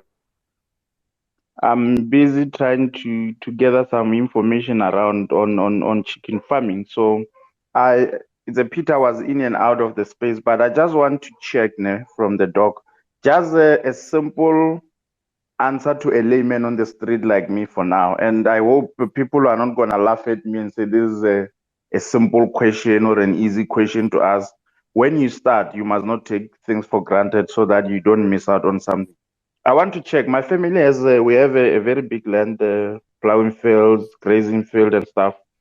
I am looking into going into chicken farming. So I've heard even from ordinary people complaining, crying about the issue of feeds being expensive and stuff like that. So earlier on, I heard a little bit where they were talking about some of the challenges where some other stuff are not being made available in South Africa and stuff like that. So I just want to check, for me, will it be a good idea to think in that line of looking at opportunities of creating my own feed so that when I develop the business plan and everything, I start to factor in those programs into my whole business plan so that I'm not going to suffer a lot in terms of the feed. For now, I just need a general overview. I know there are a lot of technical issues. I've heard of the ingredients, the technical aspect that you need to look at, how you mix and all those kind of. Now I just need a general overview. And apology if this was already covered. I was just in and out, so I just want to find out on that one. Thanks.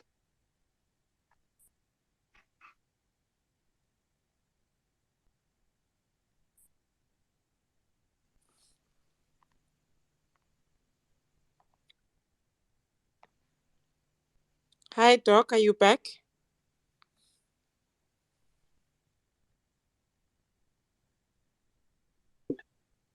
My brother, you see, in this country, everything is doable.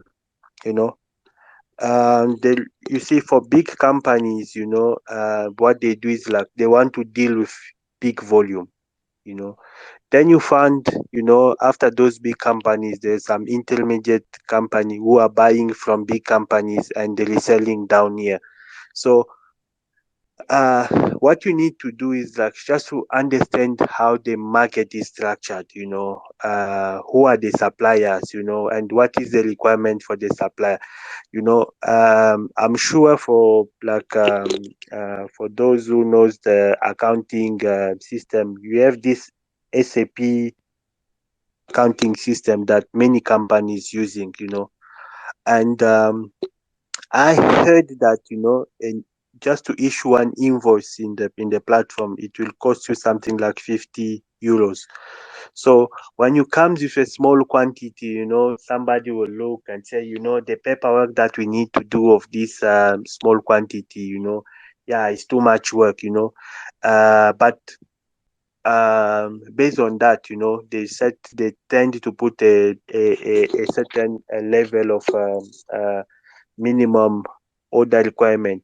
My view is that in this country, everything is possible. Big guys are playing in a big league. The intermediate guys are playing in the intermediate league.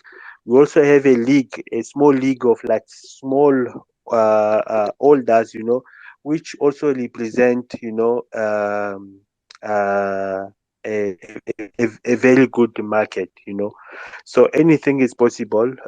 You need just to kind of like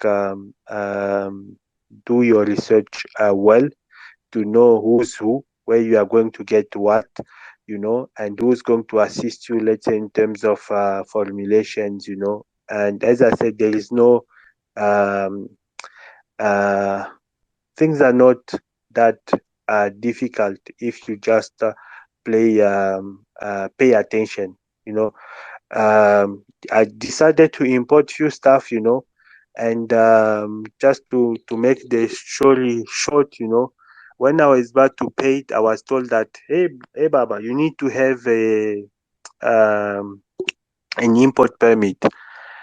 And then somehow one of my colleague was having it, so I tried to talk to her, and then she was kind of like, one day she was okay, the next day she was kind of like avoiding me. Then I did my research. One day I pick up my phone, I found SARS, In a day I was able to kind of like apply it online using my SARS reference to have one, And then the lady told me the next day, please reapply for the export permit, you'll get it. So I have both of them, and the next few days I was able to kind of like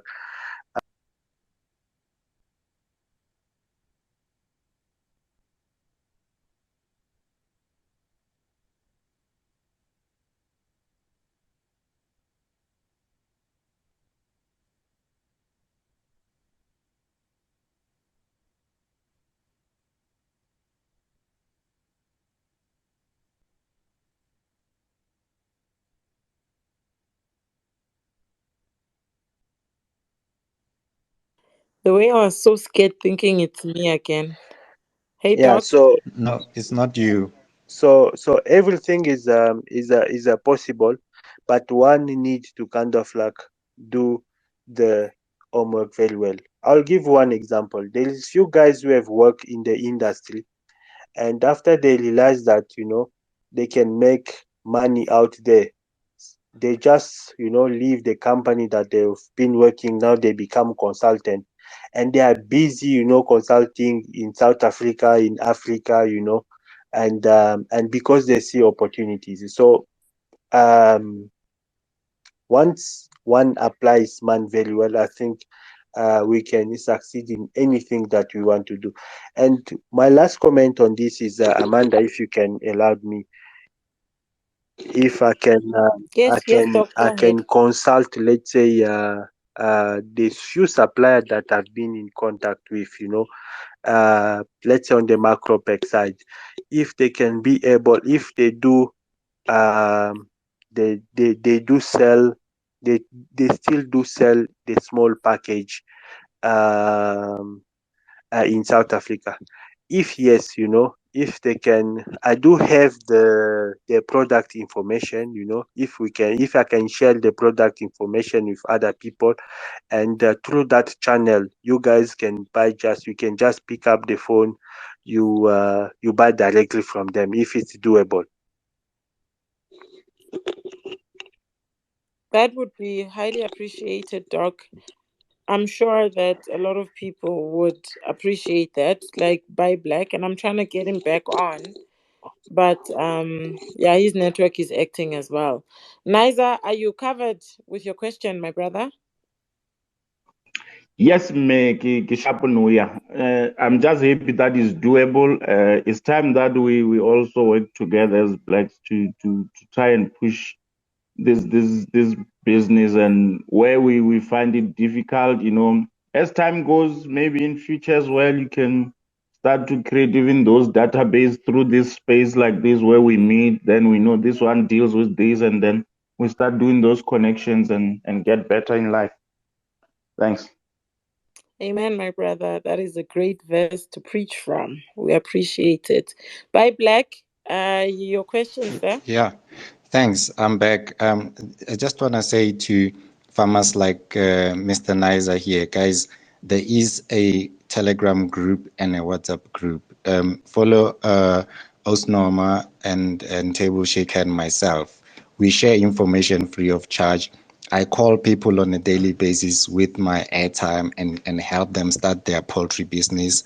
I've helped a few people. Some of them are now producing 15,000 chickens per cycle. They are now bigger than me. So information is readily available.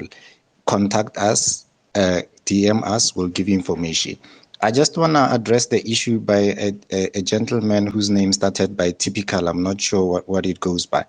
Guys, in South Africa, there's a bigger problem that we are facing here is um, if you go and you want to produce your own feed, or even broiler farming as simple as it is, you're going to be discouraged because there are people who are eating, they don't want to share the pie. So you'll always come across information such that it's difficult, you can't produce your own feed, no, you can't do that. But Rana here, we are blessed because we don't know how Table Shaker got it right, but we have Udokotela in the space and he's sharing this information with us. So one thing we should take from here is that it is possible, it is doable. We need to look at the macro ingredients and get into crop farming and produce those crops which make up the macro ingredients. And then we will then go to a gentleman like Udokotela here and get them to come in as specialists, where they're going to come in with the knowledge on micro ingredients and how to blend them. But then again, we need to do the macro ingredients. We need to farm maize, we need to farm soya, we need to farm sunflower, we need to farm peanuts. And it will only make sense then. That is why I've previously suggested that you shouldn't go into it as a farmer alone and want to do everything on your own. Group yourselves as it is right now. I know Horaus Amanda is doing layers and I'm doing broilers, and I know another guy who's doing parent stock. I don't have to do those things myself. I can be a specialist in what I'm doing. In the same manner, one can be a specialist in growing sunflower, another one can be a specialist in maize, another one can be a specialist in another crop. And then we can bring these things together, and when we bring them together, we can pay for the services of udokotela and specialists in his field, and they can assist us and we can do this thing. It only looks difficult because everybody wants to do it on their own. It looks difficult because a person like me, I went out there and I bought the equipment. I had the capital to buy the equipment, but when I started looking for the ingredients, I met resistance. And I also advise that what you need to do, guys, get yourself white friends. My name is Buy Black Every Day. That is not a racial thing, it's an encouragement that people must also buy from us because they seem not to be buying from us. I have a lot of white friends who make these calls on my behalf. If I feel that a certain company doesn't want to talk to me because of my name and my surname, I send Derek Devet. He calls and he gets all the information he wants because we joke about it and I get the information. So don't be emotional and don't be racial. We are here for a reason. We want to all grow. Another thing I want to mention, I know I'm not asking questions now, is that, guys, if you want to be successful as a farmer in South Africa, please stop trying to compete with Afrikaners. You can't compete with them. They have great wealth, generational wealth that we don't know. Some of us, we don't know where they get it from. So if you want to succeed in farming, even in feed production, look up north in Africa. Look at the Kenyans. Look at whatever is in recently the Ugandans. These guys are mixing their own feed. They're raising their own chickens well, and they don't have a problem. But if you come this side, Van der Merwe will tell you that it won't work, and you listen to him at your own peril. You shouldn't do that. Look at fellow Africans. Stop trying to compete with the Afrikaners. We are not at their levels. We might be in the same country, but we are not. And this is why the guys up north are doing well, and they are doing so better than us. And we think that we are doing well. And what we don't know is that we are just a turkey which is flying on a tornado because we are backed by something that we don't know what it is. And someday when it dissipates, we'll come down falling and we will fall very hard.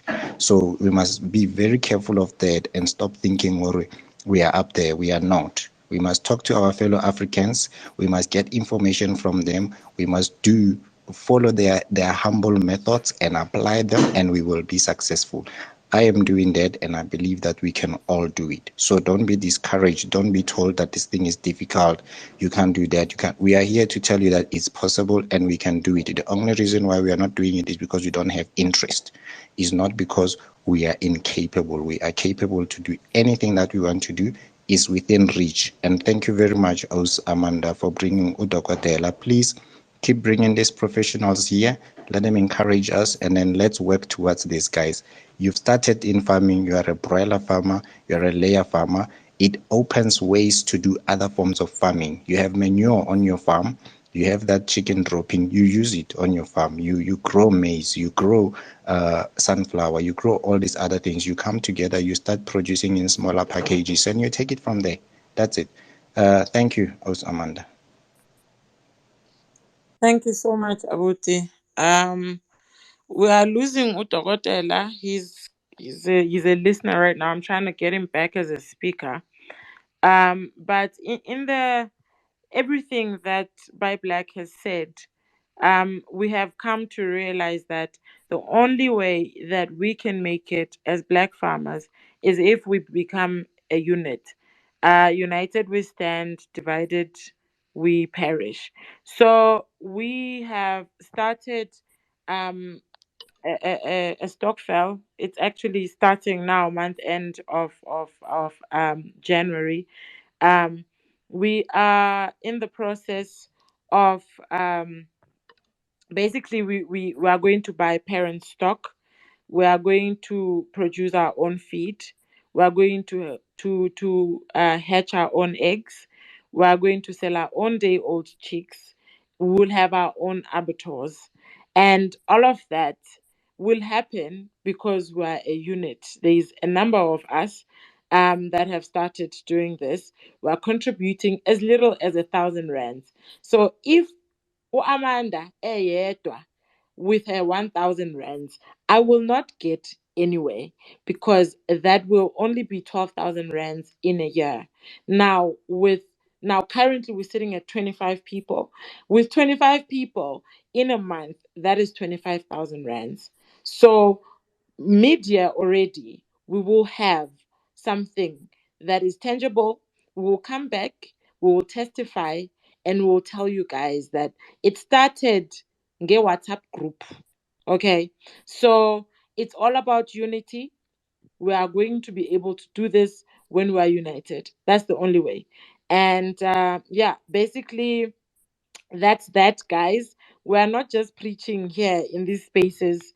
We are trying to live by our words. Um, Munduna, you have a question, my brother.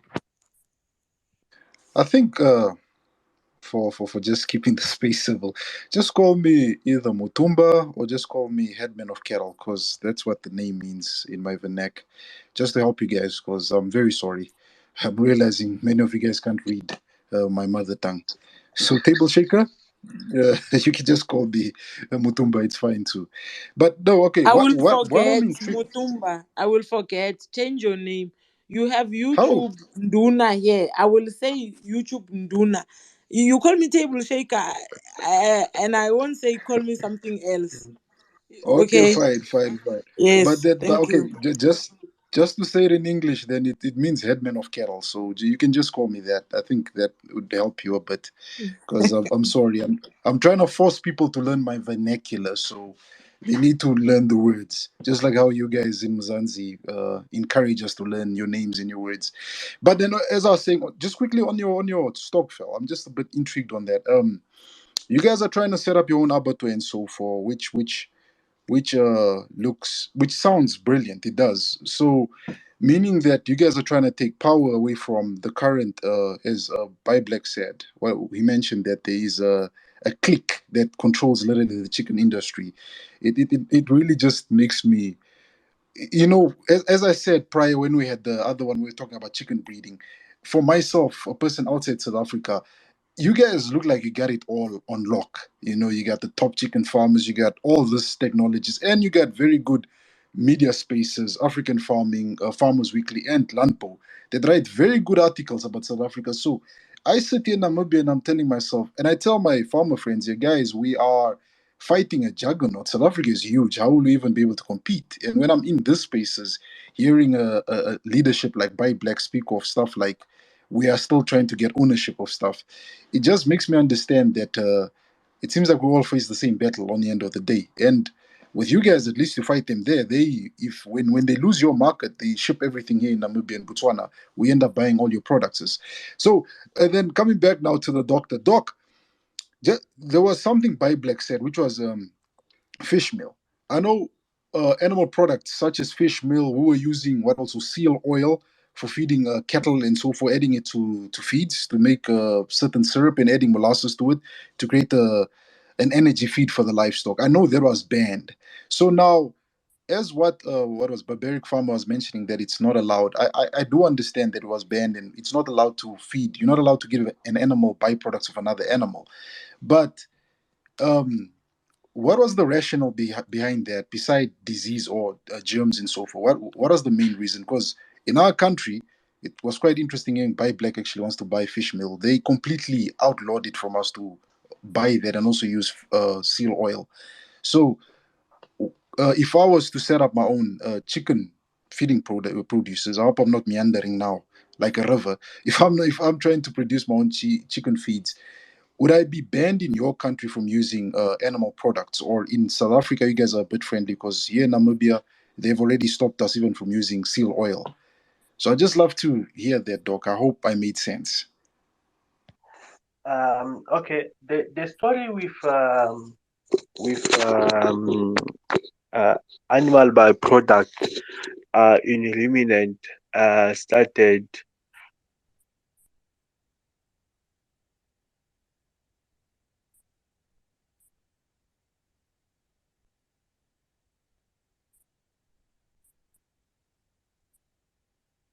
Did we lose the dog?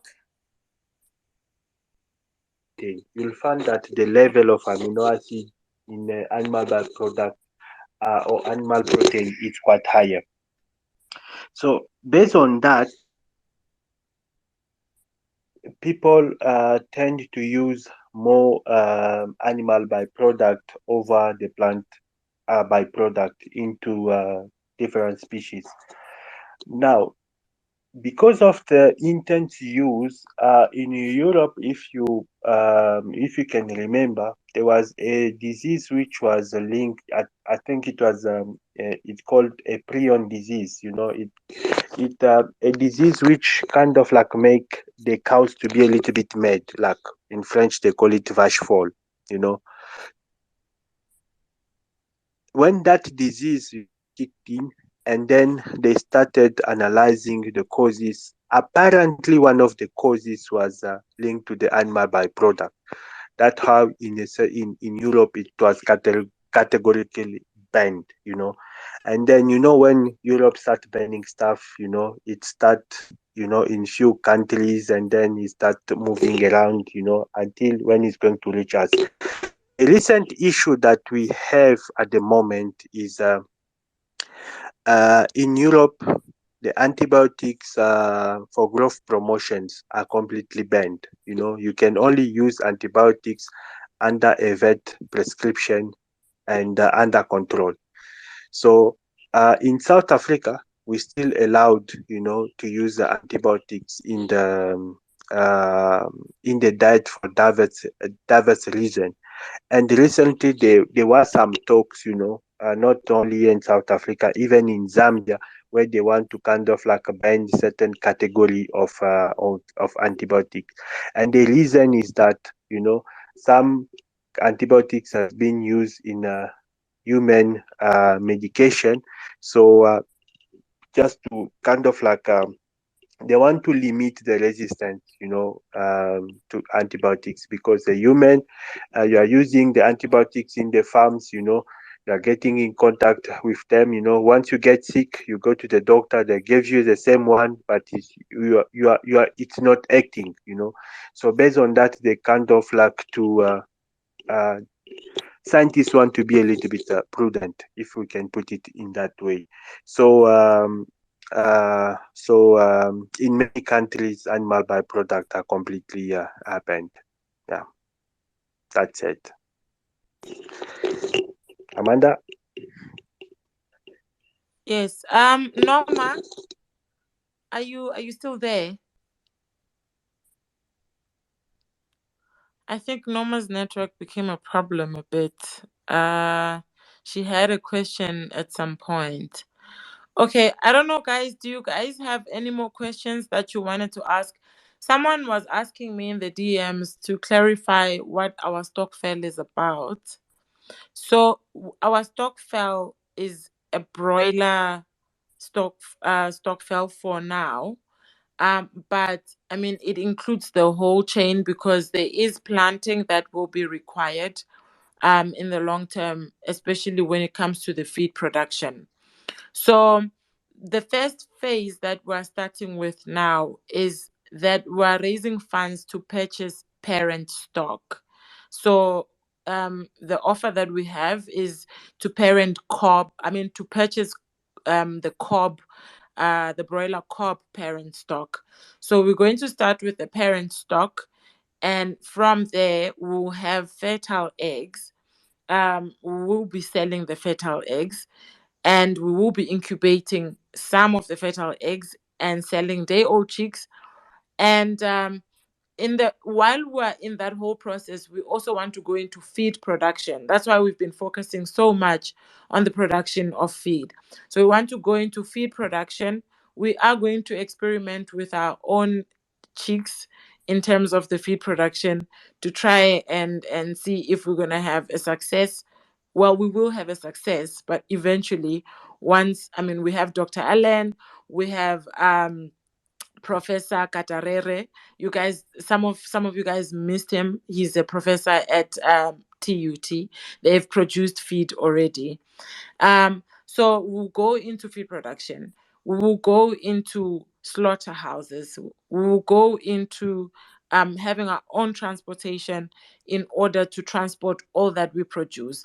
So basically, it's a whole chain, but it's going to start with the parent stock.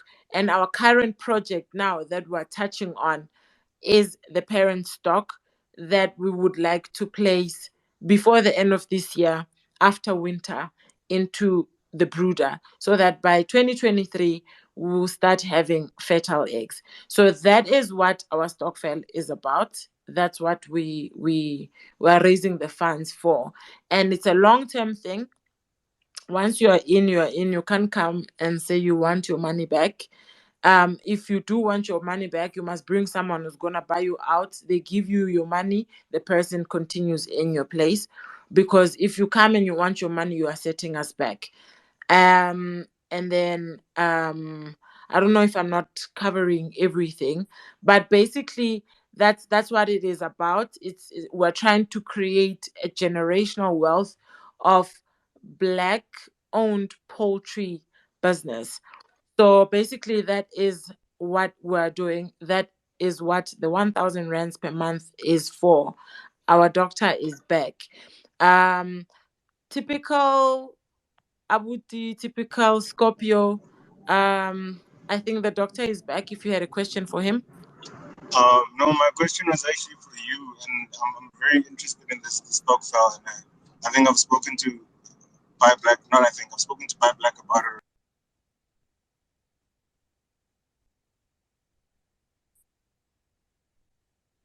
Bit of the Ross 308 and joins now and not. So I know you guys have been running, I think, for a couple of months. So if someone joins now, do you have to miss out on? How does that work? Sorry if I'm sidetracking everybody. No, we actually just started. So our contributions are coming in now from end of January salaries or end of January sales, and all of that. So we're only starting now, and the contribution for Jan is actually a joining fee. So it's also equivalent to the contribution amount. So the joining fee is 1,000 rands as well. So basically, if you join now and you are able to pay the 1,000 rands now, you are basically on time.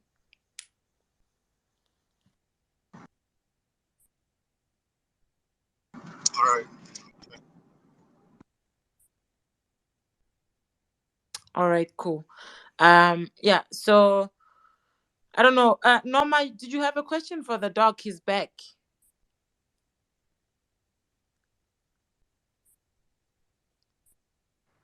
Hi guys, I'm struggling a little bit, with the network, and I think this was actually, a question and a comment at the same time. Good evening, everyone. Um, Doc, I'm very interested in actually, like, picking up a conversation with regards to feed production.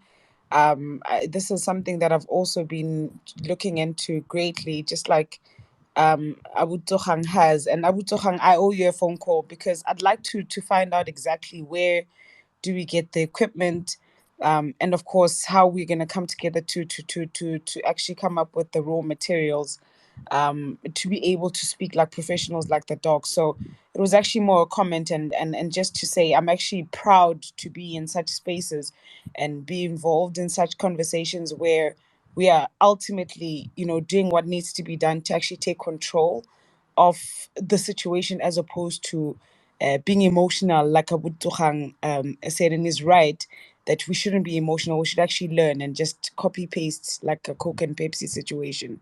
But I will definitely be in touch. I mean, all the questions were touched, like everything regarding how do we start, what do we do, it's possible. So it's more like a comment that we should actually just dilute, like continue having these spaces, continue researching and finding out how do we actually do it. But more than anything is just doing it. And I think this Stockfell, Amanda, I'm actually proud to be part of, is that we're actually taking the first step. 1,000 rand at a time, guys. That's all it takes. And like you said, if there's 20 of us or 25 of us or 50 of us, that's 50,000 rand a month. And how much is that per year? So, and we can definitely get somewhere. Thank you so much for the space yet again. And I really am looking forward to the next topic. Thanks, sis. Today you you were listening more than anything, and that's why I think you're coming back soaked so much in all of this, and you're just like, whoa, okay, I heard it all because of your network. It forced you to listen. No, listening is a skill, guys. This was actually really good for me. All right, guys. I don't know if we're all covered, and if we are, we have gone over our time. Um, I'm not seeing any more questions in the DMs. My DMs are open. Um, guys, follow Dr. Ellen. Follow him. He's very responsive, but don't overwhelm him as well. I think when you DM people and you're looking for information, just greet and shoot straight to the point. Don't say hi, wait for a hello back, because in most cases they're not. You never get a hi back. So just say hi, da, end your story, so that when the person comes and they read your message, they just respond. And most times, people that know me, people that I've interacted with, whenever I see that this is very complex, I'll say, send me your number and I call you, because it's not easy to do a back and forth. So yeah, guys, follow Dr. Allen. Hey, if you haven't, I don't know what you're waiting for. I don't know where your life is at, but you need to fetch it. Butsandile, you got cut off. Before we close, you can have the floor, my brother.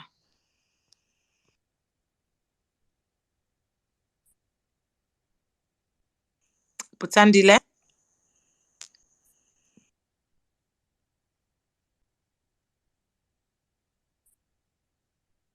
You see, this is the reason why we need only farmers to form part of the stokvel, because we're the only people that are patient on this earth. Like, we're so used to this. We know our network is crap. We're patient with one another. And like, our space can go on because we'll wait for a person to be okay. Okay. So, Butandila, are you back? I see a reaction. Are you back?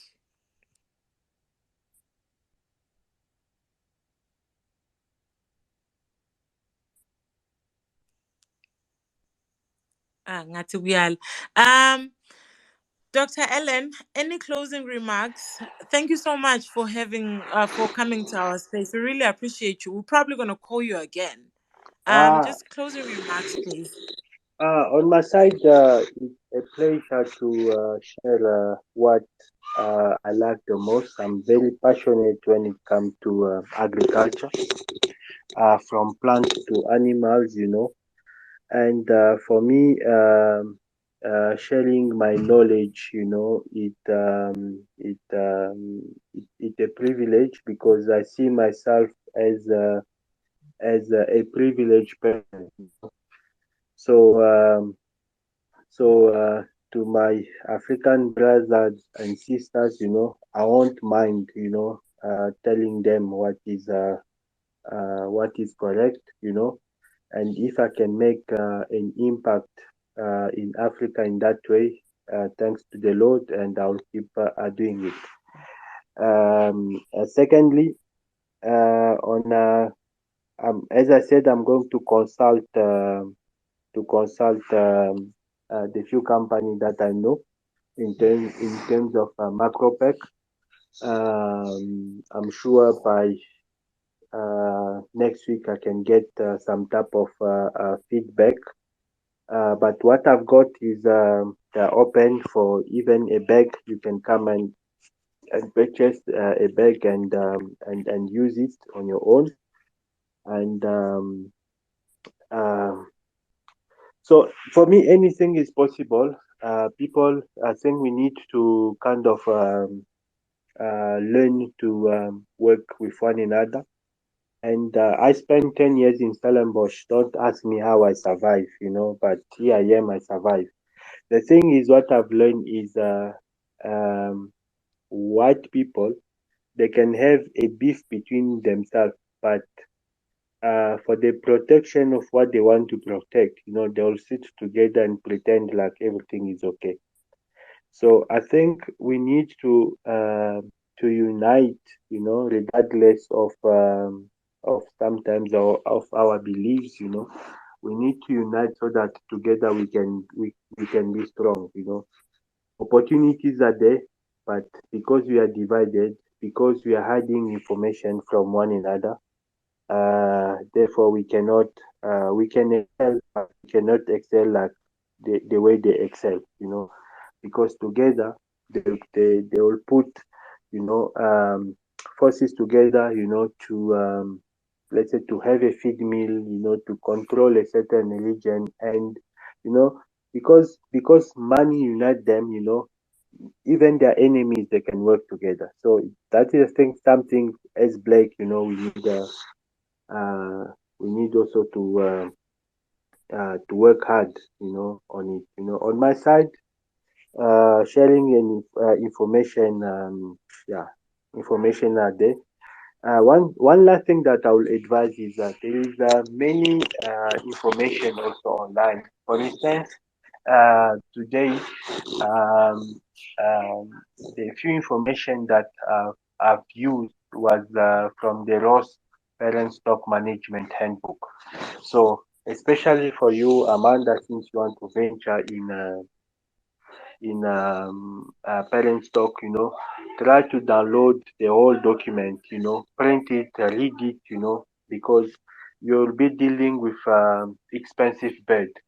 The last information that I have on the parent stock, I think a chick will come around, let's say, 6 to 7 USD. So already it's too expensive. I understand the amount that you want to put forward to have them, and also the minimum requirement can also be an issue in a market like South Africa. So you need to be well prepared.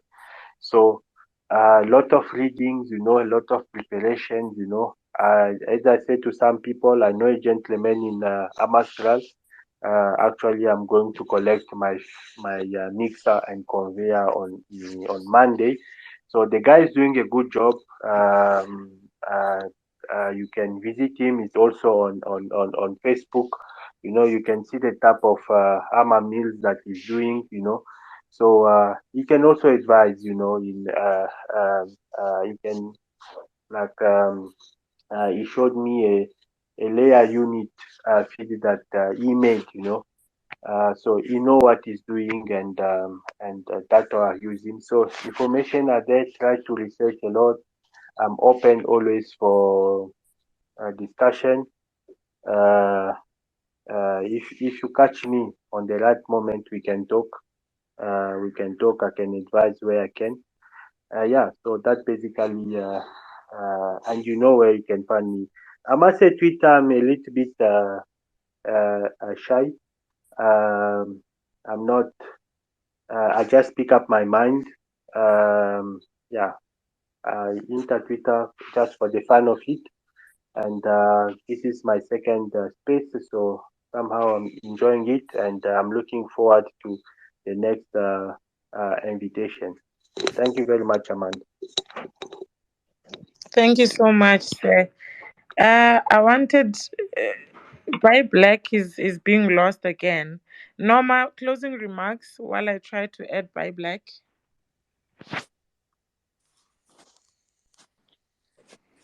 Yeah, guys, I don't really have much to say besides what I've already said, that we should just continue having these spaces, like the doc said. You know, we should continue speaking. And Doc, I'd really like to know who that gentleman is in Hammanskraal, because Hammanskraal is literally 10 kilometers from where I live. I'd love to visit him and actually, pick his brain a little bit. So I will be in touch, to get his contacts and find out who he is. So it's actually very interesting how we always look for these things, but they're right under our noses, right? So, who would have known that there's someone that's actually doing something in line of what you're looking into or researching or thinking is impossible, and they're right here doing it. So, I mean, we should unite. That's something we shouldn't take lightly. And I think it's more apparent now more than ever. And I guess that's all I have to say for now. Good night, everyone. All right. There's a gentleman that has been trying to speak, but his network is really messing him up, unfortunately. And by Black also got kicked out of the space. He did want to say something in closing.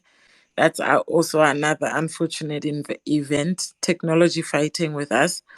But over and above it all, I just wanted to say thank you, to express my gratitude to each and every one of you guys that joined us in the space.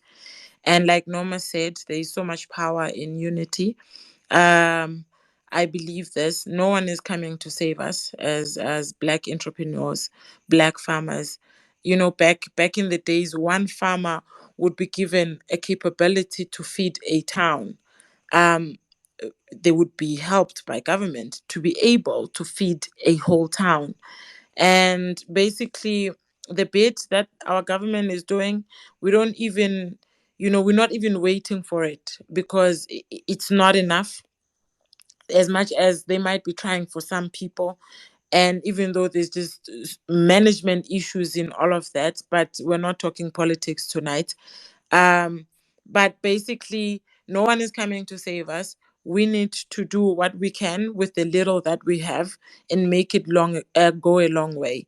That is all that will save us or take us from where we are to bigger heights as our minds are imagining.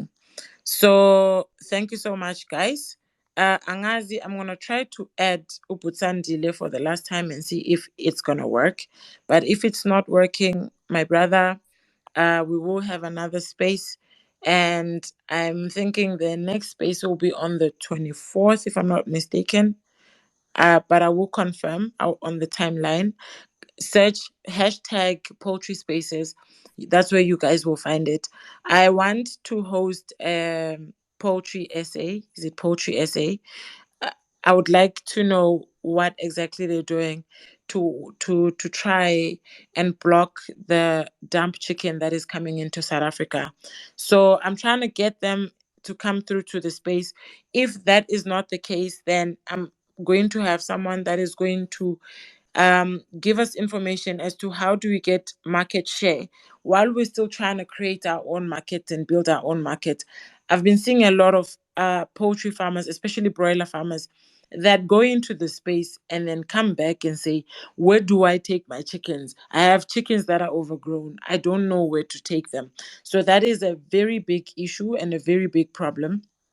So we are going to bring someone who's going to tell us how he got into getting a piece of the market, a fair piece, unlike what some of the things that are offered to us. All right, guys, from me to you with so much love. Good. Now, oh, Nangu Putsandil. But take it away before we close.